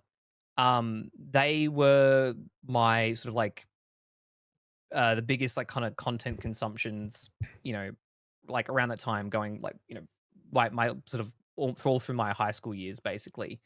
Red versus blue and a horse. And exactly, yeah. So it was a big like a big influence for me, and I remember watching especially a lot of Markiplier and like Jack, and then just really enjoying like the experience of watching them play games and enjoying the like the way that like it made me feel. It's like I was having fun watching them. Um and I was like, I want to give this a go. Um and I on my really like crappy gaming laptop that I Mm. had, well before I had a desktop, I gave it a go and I got a copy of Sony Vegas Pro editing software from a friend of mine, and I just made like some let's plays on YouTube, which like I made sure you can't find anymore. They're not deleted off YouTube, but you can't find them anymore, thankfully. That was my question. I was going to say, where can we find these? Some old really cringy let's plays. And then I my high school friend of mine was like, "Hey, my friend's streaming on Twitch." And this was in like 2015. And he's like, he was playing The Binding of Isaac. He's like, "You should come and check it out." And I was like, "All right." I stopped in and I said hi and I followed and I hung out and I was like, "Yeah, cool." Never went back to Twitch for like 6 months until November of 2015 when no, it was actually probably like October of 2015. And I was kind of bored one night and I remembered, you know, that like Twitch and I went on and like the person I followed was live, who then obviously has become a really really good friend of mine. His name's Lucas. Um, so and literally from that point on, I became like a regular Twitch viewer. And then March of 2016, oh, sorry, January of 2016, built my first gaming PC for my birthday. I built the PC. I bought 2 monitors. Um, and then in March of 2016, I started streaming. So I've been streaming for just over 8 years now. Oh, nice. Nice. Holy moly. Okay. Yeah. I'm a grandpa. I'm not gonna lie. Okay. I have gone through your Instagram a little bit and just like scroll through and been like, oh no. oh, that's like Nick looks different. You look so young. and then coming to I knew you were in it for a while because I scrolled through and I came to that realization of you've been at least had some sort of presence online for quite some time. So I knew you'd been around for a little bit, but I didn't realize it was 8 years. That's pretty incredible. It is, yeah. Yeah. I'm old. I'm old by online standards. Like it's rough. People are surprised. They're just like, what 8 years? I'm like, yeah. Grandpappy like Nicktacula. Yeah, no, legitimately. But I look and I got into it as like genuinely as a hobby. Like I just really enjoyed it. I liked being able to play games with people live. And here's another fun fact for you both. I only had 0.7 upload. So for the That's first 2.5 years, atrocious. I streamed at 360p. Nice. Holy. Yeah. See, that's dedication to the internet right there. Yeah. I literally I was like I'm like cool. I'm limited by my internet, so I was like, what can I feasibly achieve? And I was like, okay, I can make this work. I made sure that my audio was good and you know, I mean all I had was like some basic lighting and like a you know, an old Logitech C920 webcam. And I just went and did it. When you consider that a lot of people watch Twitch like in a half window or Yeah. you know, like in a smaller window, so the lower resolution didn't impact as much as you might initially think when you hear 360p. Because it was 360p, but it was smooth. Like it was like the smoothest 60 FPS 360p stream ever. And you know, and like through that, and I just focused on having fun. And I genuinely, in the first 2.5 years, I was able to grow to 4,000 followers and an average of 20 viewers in the first Nice. 2.5 years. Yeah, nice. And I was just really really happy with that. And then then I finally got proper internet. And I was actually able to stream, you know, in 720. And basically the turning point was PAX of 2019. So like 2019, I'd started meeting um, more and more like Australians, and a few people that were introducing me to like other people. And yeah, 2019, I just kind of like started to sort of put a little bit more serious, I guess, treat it slightly more seriously and try to Yeah. be a little bit more professional about it. Um, and then, I kind of just, I had this kind of just this genuine confidence in myself, and I was like, yeah, I've been doing this thing for a while, and I started pure variety. Like I played almost anything essentially. Whatever Um, you were playing at the time. Basically, yeah, whatever was like new, whatever I kind of wanted to play, that's what I would do. Um, and like even playing some shooters like Siege and stuff like that. Like I used to play a literally wide variety of stuff. Um, and then 2019 PAX, I got to meet a bunch of people, and I also actually I made the attempt to um talk to like a few brand reps, and then like the start of 2020 was kind of when things really like was a turning point of like, I'm gonna take this much more seriously and put a lot more effort into it. Yeah.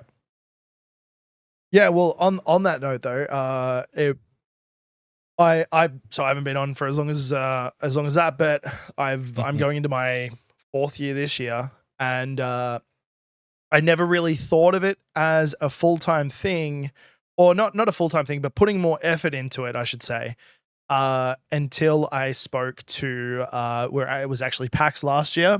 We were all sitting around the table at the boat builders yard, Mhm. and yourself and I believe it was Jake and Scotty were all talking about this, and you said something pretty much to the same accord as what you've just said, about just talk, just have a chat, Yeah. talk to people, meet people. What's the worst that can happen, sort of thing. If there's no strings attached and you're just like, actually just trying to converse, there's nothing can happen. And from then on, that's been my thing. I've just, if it wasn't for conversations like that, I don't think this podcast would have happened the same way as it has. No. Initially we were talking about guests, but I was like, I don't really want to ask people if they want to come onto the podcast. But Yeah. I'm reaching out a lot more, trying to make more relationships and trying to make proper relationships rather than just Well, that was one of the things that we did do at PAX, is we went around to all the different booths and we spoke to as many reps as we could. And I know you Yes. went off and spoke to some yourself, and like just putting it out there that, hey, we're here. But Let's have also a chat. Let's get to know each other. majority of the people I was talking to, I was just like, it's nice to meet you. Yeah, exactly. I wasn't like business connection. It's like, hey, let's be buddies. So you look like a fun dude. but that set the stage for you, essentially. Wow. That leads me into another question that we've got here, which like I said, if you're reading along with this as well, Nick, I will be skipping some questions. Do you have any tips for streamers when it comes to talking to brands or engaging in those conversations with brands to just like meet them? Wink, wink.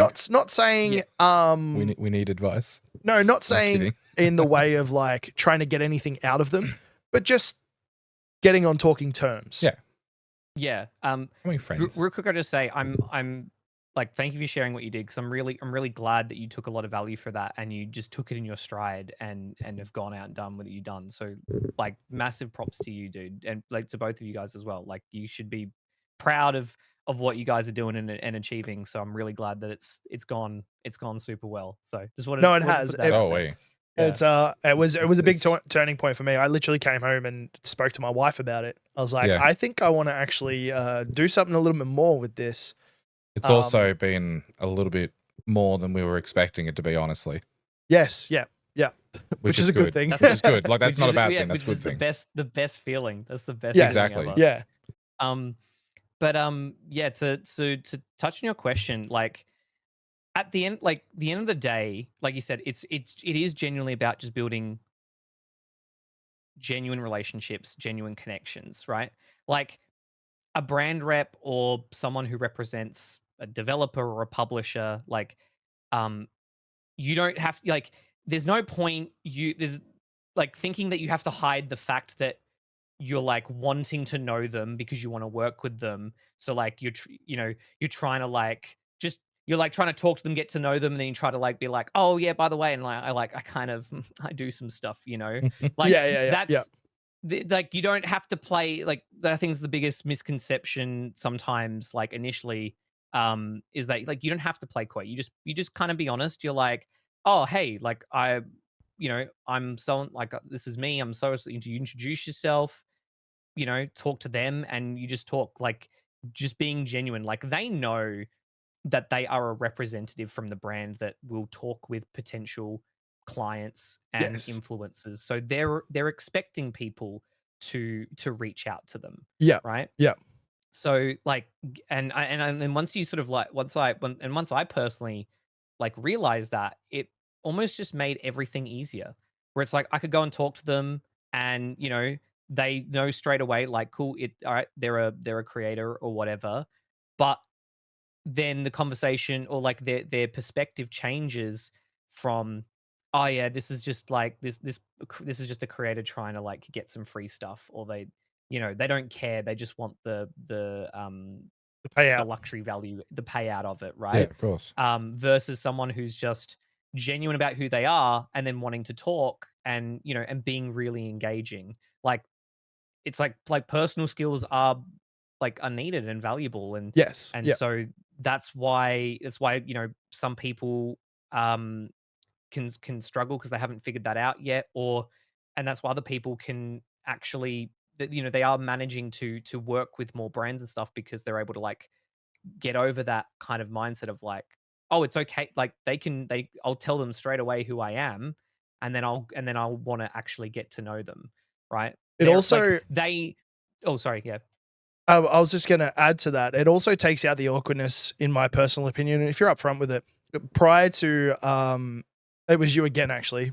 Oh no, it was Elliot this time. DreamHack last year. Elliot and I believe it was Teagues, or was it? It was either Teagues or Emmylou. It was so long ago. We were standing there anyway, chatting to someone, and Elliot introduced me, but Elliot introduced me. This is Anthony YTG, Twitch streamer, plays Minecraft.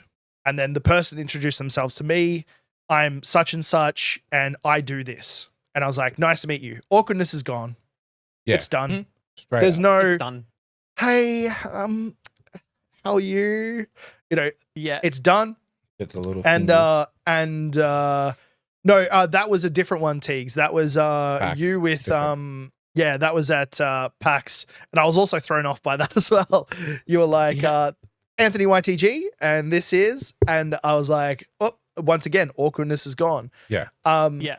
And after those couple of little interactions, that's what I just started introducing Anthony YTG, Twitch streamer. I play Minecraft.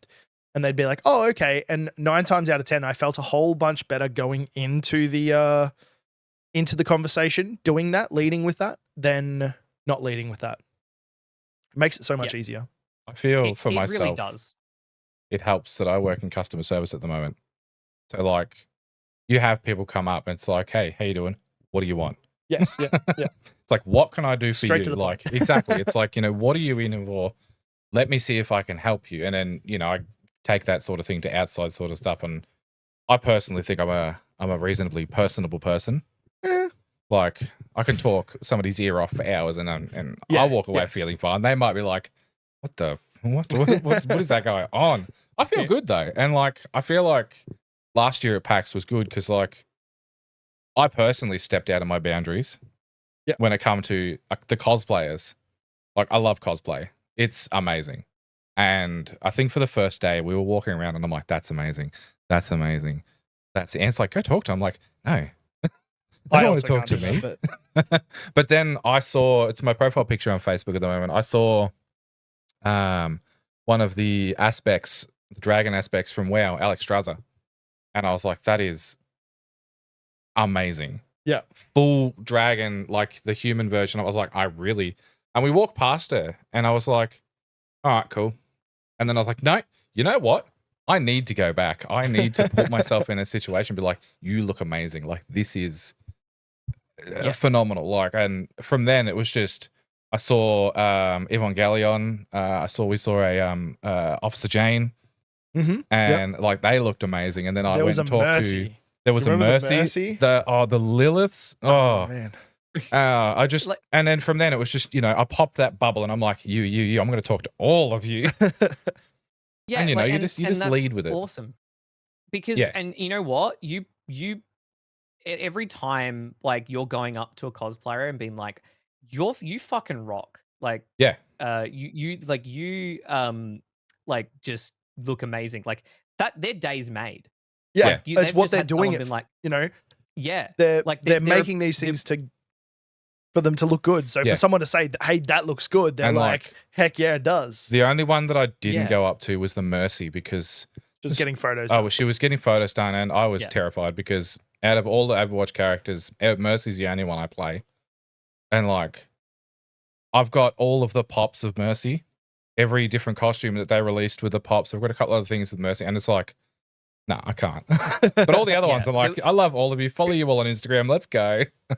Heck yeah. There was like it's special because like people put so much work into they do like cosplay, and it's like to have that appreciated is a big deal. Like there was like at TGX at like the cosplay comp, there was this girl, she was like, it was like her first time like properly cosplaying, and she was doing a Baldur's Gate 3 character. Ooh. And Teagues went up to her like and was like, hey, you just look so awesome, like you look so damn amazing. And she was like, oh my god, thank you so much. And like then they got talking and like followed on Instagram, and like it was such a sweet moment. Andy tries cosplay. Yes, that's it. Thanks, Teagues. And like she was so like so proud and like so happy. She was getting like people's coming up to her like all the time, like and it's special. Yeah 100%. It really is, and it definitely ties into those people skills, like being able to walk up to a stranger and be like, hey, you look really good, is like, for a lot of people that's an uncomfortable thing to do. So it really just it makes you push your boundaries, which ties into going into those sort of things, like, hey, this is who I am, I like what you do, let's go. And even and it's a step out of the comfort zone for cosplayers initially as well, and then even entering a competition. Like you're putting your hard work to be judged, like that's a big deal. I can put myself on the internet, but I couldn't stand up on stage, and no, dude, that's completely different. I used to be man. I used to be like terrible with public speaking, like genuinely used to be terrible at public speaking, but ironically, streaming helped me be comfortable. Even though it was in front of a camera, it just helped me talk and be comfortable in front of like lots and lots of people. So and like just and building your own self-confidence is so important. So like to tie it back in, when you're confident in yourself and your identity, right? And that's and that takes time. Like you'll know when you're personally ready to like go and approach, right? Versus like imposter syndrome, or just being like, no, like I don't have the big enough numbers or whatever. It's like, if you're just like, I know what I do and I enjoy what I do, you can go up and like you can give a brief about yourself in a almost elevator pitch style, right? Then people will respond to that. They've gotten a snapshot of you, they see you're confident, and then it's like, okay, cool, like, no, awesome. And then that will instill confidence in that person to be like, oh yeah, I want to know more, or let me go check out your stuff, right? Because if you don't try, you will never know. One of the things that I've always said, because I say some shit and people don't believe me, confidence is key. You say or try to convince somebody of something that you don't believe or you don't feel, they'll be like, nah. But if you go up to somebody, you're confident, you're straight to it. Like you just like, you say what you need to say and you say it comfortably and you don't look like you're afraid. People are going to be like, okay, that might be true. Cool. I'll believe that. Yeah. At least they'll go and look into it. Exactly. And they're going to take you a little bit more seriously. Whereas if you're standing there going, oh yeah, nope. I'm not going to talk to you anymore. Yeah. And it also like transitioning to like, if you're just like, cold reaching out via email or a Twitter DM or something like that. Oh, that's terrifying. When you can concisely and accurately like kind of give a brief about yourself, and also like just being genuine. It's like, here's why I'm reaching out and here's what I can offer. Yes. Like Yeah. the same conversations, like you don't need to play coy over email. You don't need to be this and that. Like, it's like you reach out. It's like, like you don't have to like reach out to like a PR contact and be like, oh, hi, I'm so and so, I do this. So how's it going? And then wait for the email reply, because they're going to be like, they're just going to ignore it because they're like, well, why are you reaching out? So like, being honest is like people, they really appreciate just being honest and being like, look, I'm interested in this. Here's why. And here's why I like what I can offer and what I can do for you to make some cool content. And that that resonates really, really well with many with like any PR contact. And we're kind of we're a bit lucky in ANZ in the fact that brands will be more willing to work with like smaller creators more than you might think. Like numbers aren't everything, I do see it a lot around our friend group as well. There's a lot of creators that are doing really cool stuff with content at the moment and brands. And it's not necessarily based on, say, like, especially on Twitch, it might not be based on numbers on Twitch. It might just be because the creator makes amazing content. Yeah. And and that's perfectly fine. And yeah, I guess you're correct. We are pretty lucky in that. Yeah, there's a different mindset in like ANZ, which I think is starting to be like more universally appreciated, in the sense that like, as long as like you're making something that's like genuine and just good, and it's like it engages people, that's what brands care about. Like they care about you engaging with your audience and a community, and potentially a new people that might discover it, with engaging with that good piece of content. Like they know going in, it's not, the idea is like, oh, we're going to send you this and we're going to expect like this to drive like a buttload of sales, or this and that. Like, marketing is marketing for a reason. It's like you generate enough awareness around your brand or your product, and then eventually it'll be in their subconscious and they'll remember it, or they'll actually go and seek it out, Yes, yeah. And so yeah, when you kind of like think about that from that perspective, it's like, brands will be willing to like give you a shot. And realistically, you just need that one break, that one lucky break of like, it can be as small as like you've reached out for a key from like a developer or a publisher, and they've given it to you, and you get to say, yeah, we're going to be streaming thanks to blah blah blah, and and you kind of make a big deal about it, and you put on a good stream like you'd always do. um it just takes like, one or two of those little opportunities to kind of open the door, and then you have that little bit of validation behind you. Because look, it does suck. We but work in an industry where there is a lot of external validation, and it's really tough. Definitely. Yeah. And yeah, though that's a good, so that leads me into my next little area that I want to talk about, which is mental health within the scene. Because exactly what you said, we there's a lot of external validation. It's, and especially early on in people's streaming careers, I know I did it, having those viewer numbers on and being like, why did 5 people leave my stream? What have I done? Or seeking those friends to say, oh, you were watching, what did you think? Was it good? Was my sound all right? Did I look entertaining? And there's a lot of validation in it. and it's hard for you to sit back and watch yourself. There's that age old thing of people saying, I hate hearing myself. Yeah. A lot of people say it. After a little while, after you've edited enough videos, it doesn't you don't care anymore. Doesn't But phase you, yeah. It's more along the lines of, why did I say that? yeah. Why did I say that? Every time I listen back to this podcast, I say that. We bring out the chaos. So, as a creator, it's really important to take that time for yourself and reflect on some things. And do those check-ins. It's hard, it's hard to take that time for yourself, especially while you're on camera and Discords, interacting with different people. What sort of tips do you have for creators on just checking back in and making sure that that you're keeping track of that mental health, and if that makes sense?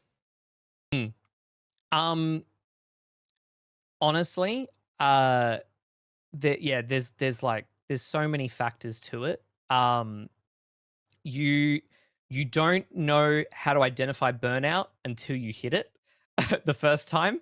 Oh boy, yes, 100%. I don't know how that translates from everyday life, but once you hit that burnout and then you get over it and then you realize, oh, you start seeing the signs of what happens beforehand. Exactly. Like, oh, yeah. But I experienced that in daily life, and yeah. So that's the biggest one. The first time you hit burnout, it sneaks up on you. Definitely. And and I remember that because the first proper break I sort of took, where I'm like, I'm gonna take a dedicated week off, like just I'm just resting and I'm just enjoying and doing whatever, was when I right before I changed my name from Nicktacula 42 to just Nicktacula. So basically I got like 4 or 5 days into the my sort of week, my break, my week off. And I was just like, man, oh my God, I feel so refreshed. Like, wow, it's just felt like this weight lifted off me. And then all of a sudden, I was ready to go. I was in go mode. And then over the span of like 2 days, I was like, you know what? I'm gonna finally get rid of the numbers from my name and I'm just gonna do it. And I was like, I'm gonna finally do the name change, and I went and downloaded a template which I then like revamped and reverse engineered because VFX, which had become which is my little like Marvel Waluigi like themed like trailer.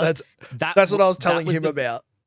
Yeah. That's literally, he's like, oh, what sort of stuff has he done? And I was like, well, he's done this like Avengers style Marvel thing, and he was like, oh, okay. Yeah, it's pretty cool. Yeah, that was a lot of fun. So I was like, look, I could make this from scratch, but that would take ages. So I just went and bought a template that was broken and I had to fix.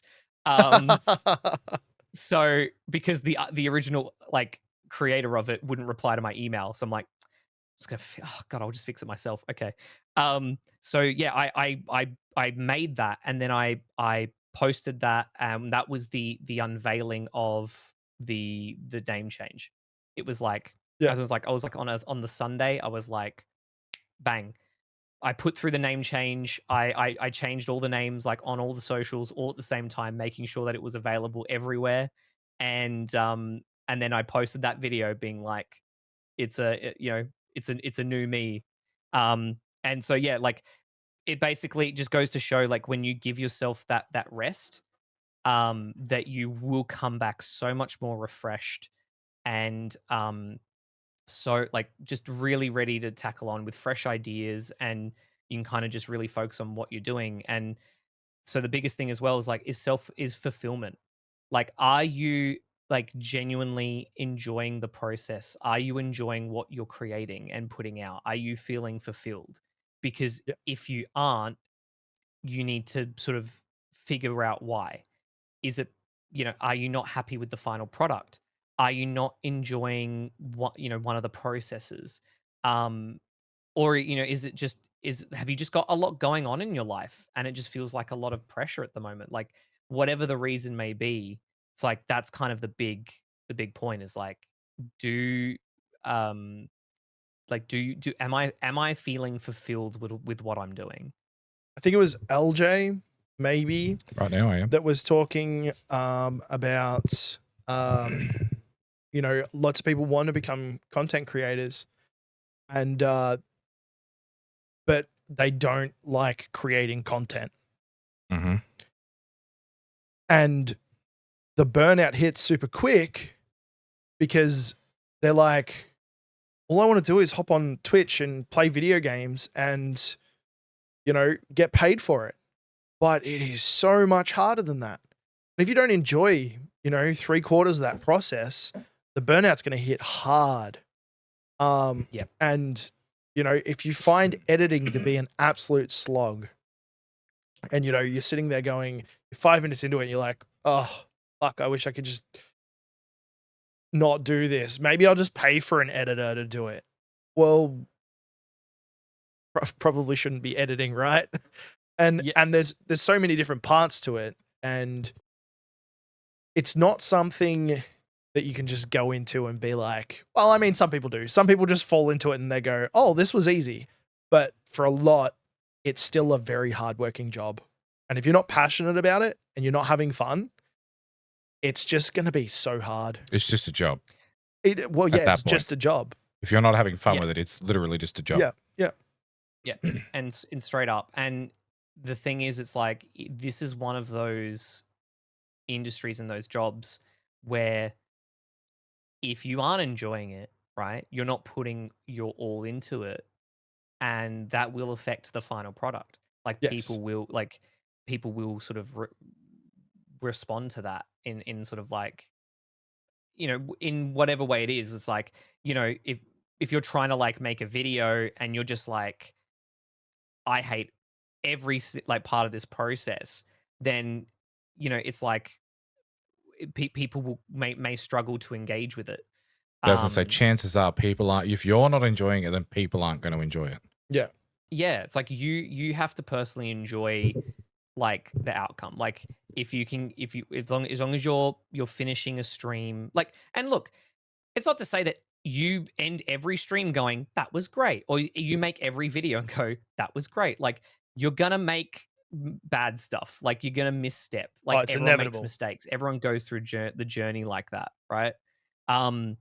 But I think it's like, yeah, it's like if you as long as you're still, if you're mostly kind of feeling sort of that fulfillment, it's uh like that's what matters. And I think might have been something I talked about with like LJ and Reaps on like the stream room once, was like a topic that the way that you judge um the value or how good something was is like when you end the stream, be like, do I feel good? Did that feel good? Do I feel like did I have fun? Was it was that a good experience? Did I enjoy going live tonight?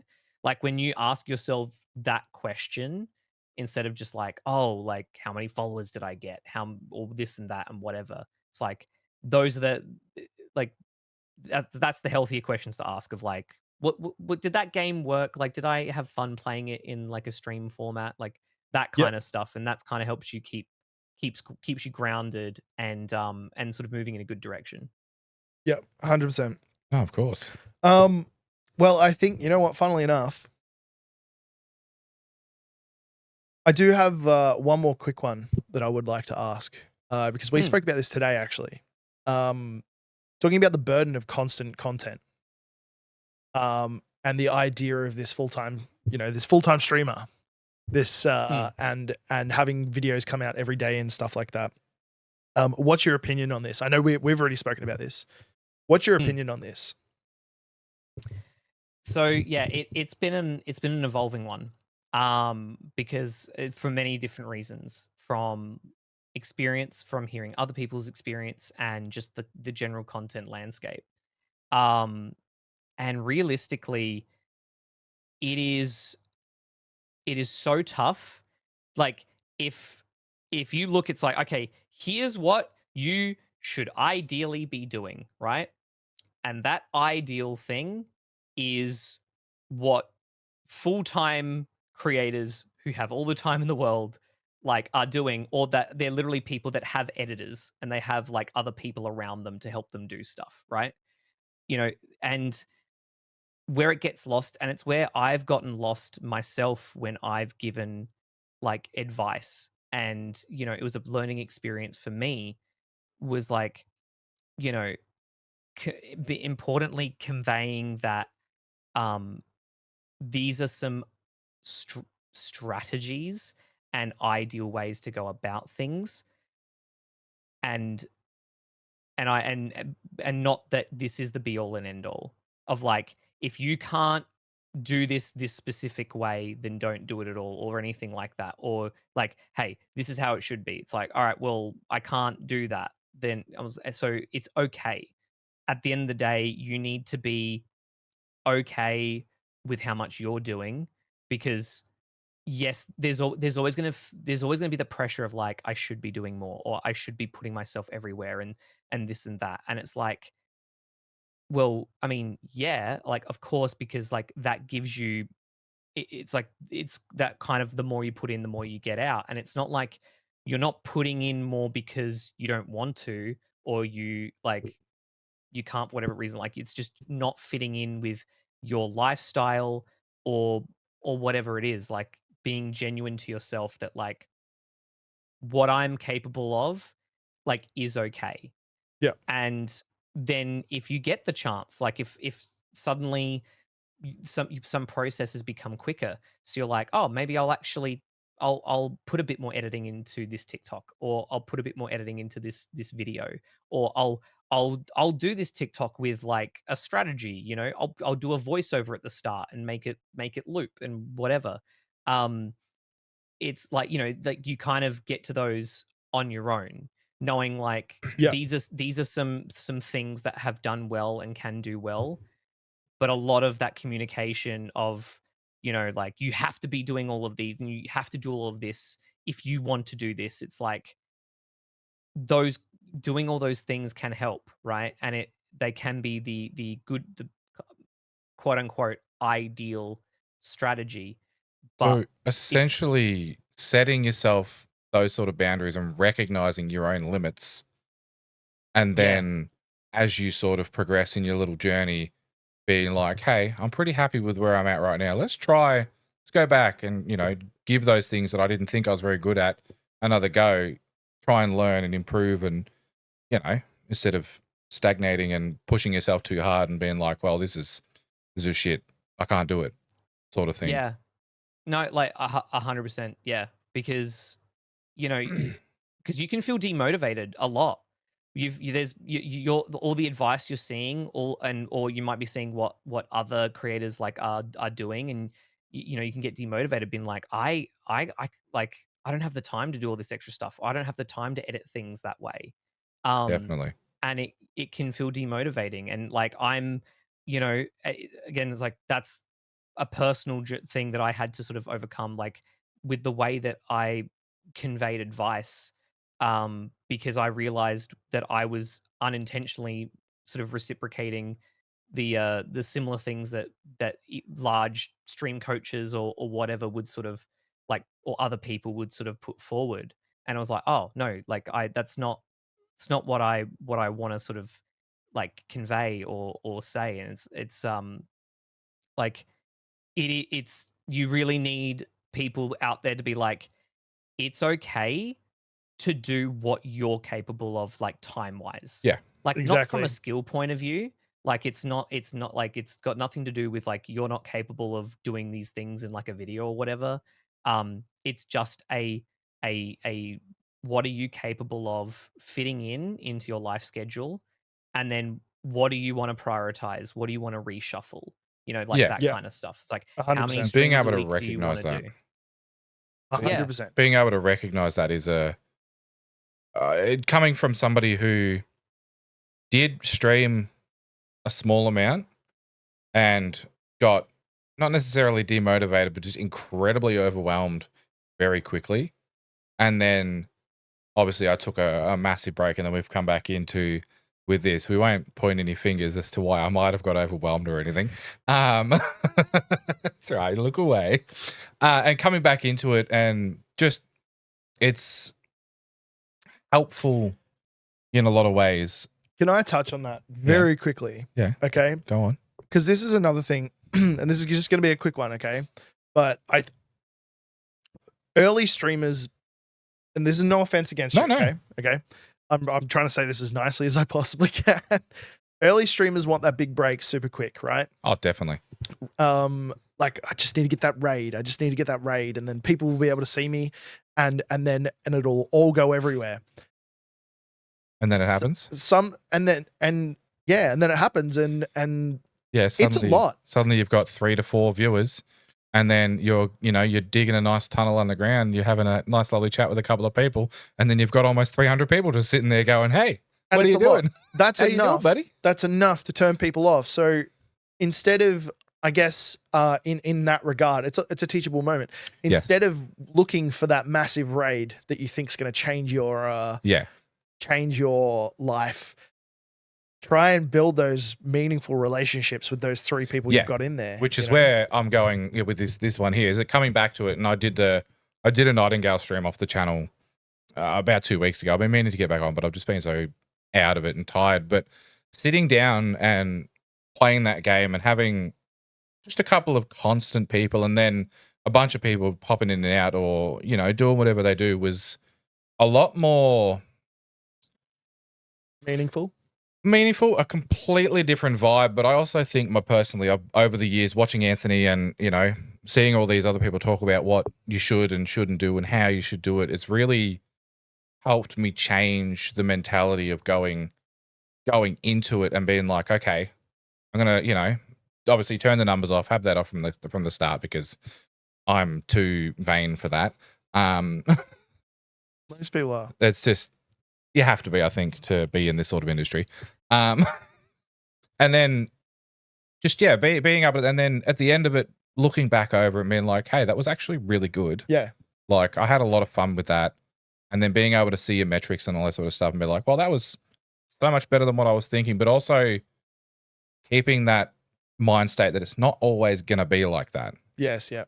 Like, there are going to be days where it dips massively, but then there's going to be days where somebody's just scrolling through the Twitch front page being like, hey, who should we raid?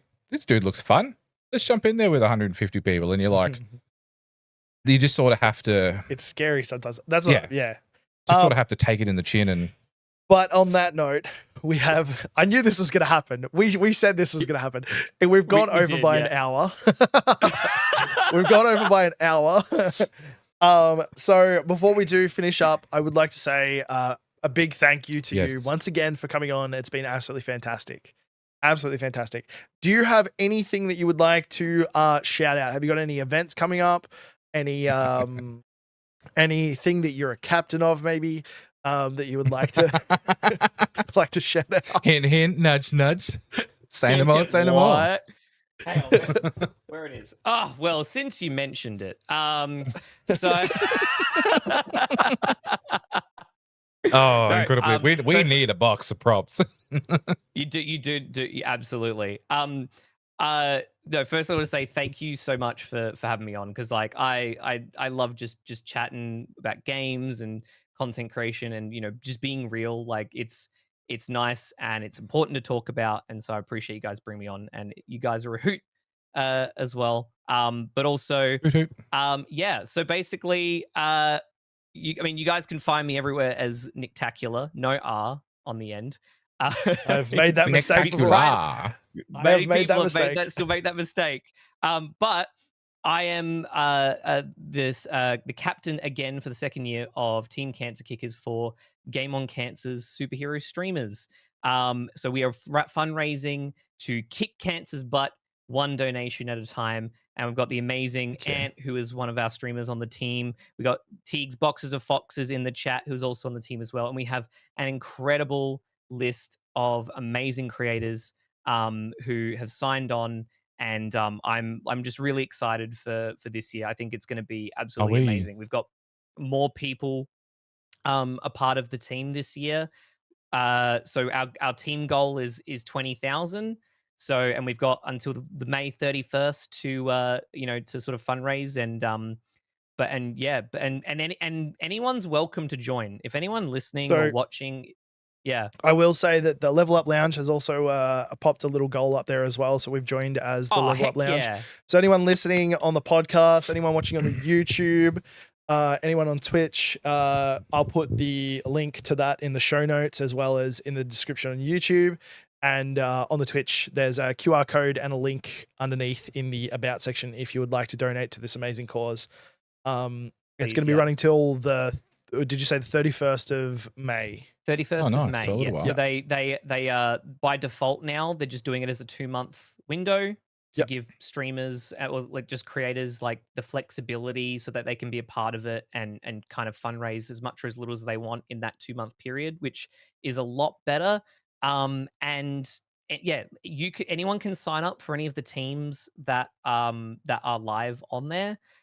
So yeah, like if you can go through, and if you're watching or listening and you're like, I want to do my part. I want to help fundraise. Like, come and join our team, because the more the merrier. And seriously, like every dollar counts. It doesn't matter how much you raise, but if you raise even a single dollar, like that's a dollar that wasn't going towards cancer research. That's a dollar that wasn't raised beforehand. Yeah, exactly. We'll also be seeing you at DreamHack. Damn right we will. Yes, very excited. I'm very excited for DreamHack. We're gonna have such a blast. There is gonna be so much fun stuff, and it's gonna be amazing. It's gonna be my first year. You're in for a treat. Like last year was awesome, and for their third year, they're stepping it up by the seams of things. So I think we're in for some like a really. So it's a good year for it to be my first year. Yes. Yes. All right. Well, that is all we have time for tonight. Thank you so much for listening. Like I said, you can find us on Spotify, YouTube. Pretty much anywhere we can get your podcast at the moment, anywhere you can get your podcast. We are, I believe, I haven't actually checked it. I think we are on Apple. Oh, nice. Now, I'm not 100% sure, though. But we'll be back next Friday for another segment, another level. Another level. Of the podcast. Hopefully, we'll be leveling up by then. Thanks, Nick. You're welcome. Thank you, so Sane, much, guys. as well, our lovely producer over here. And we'll catch you guys next week. Bye-bye. Bye.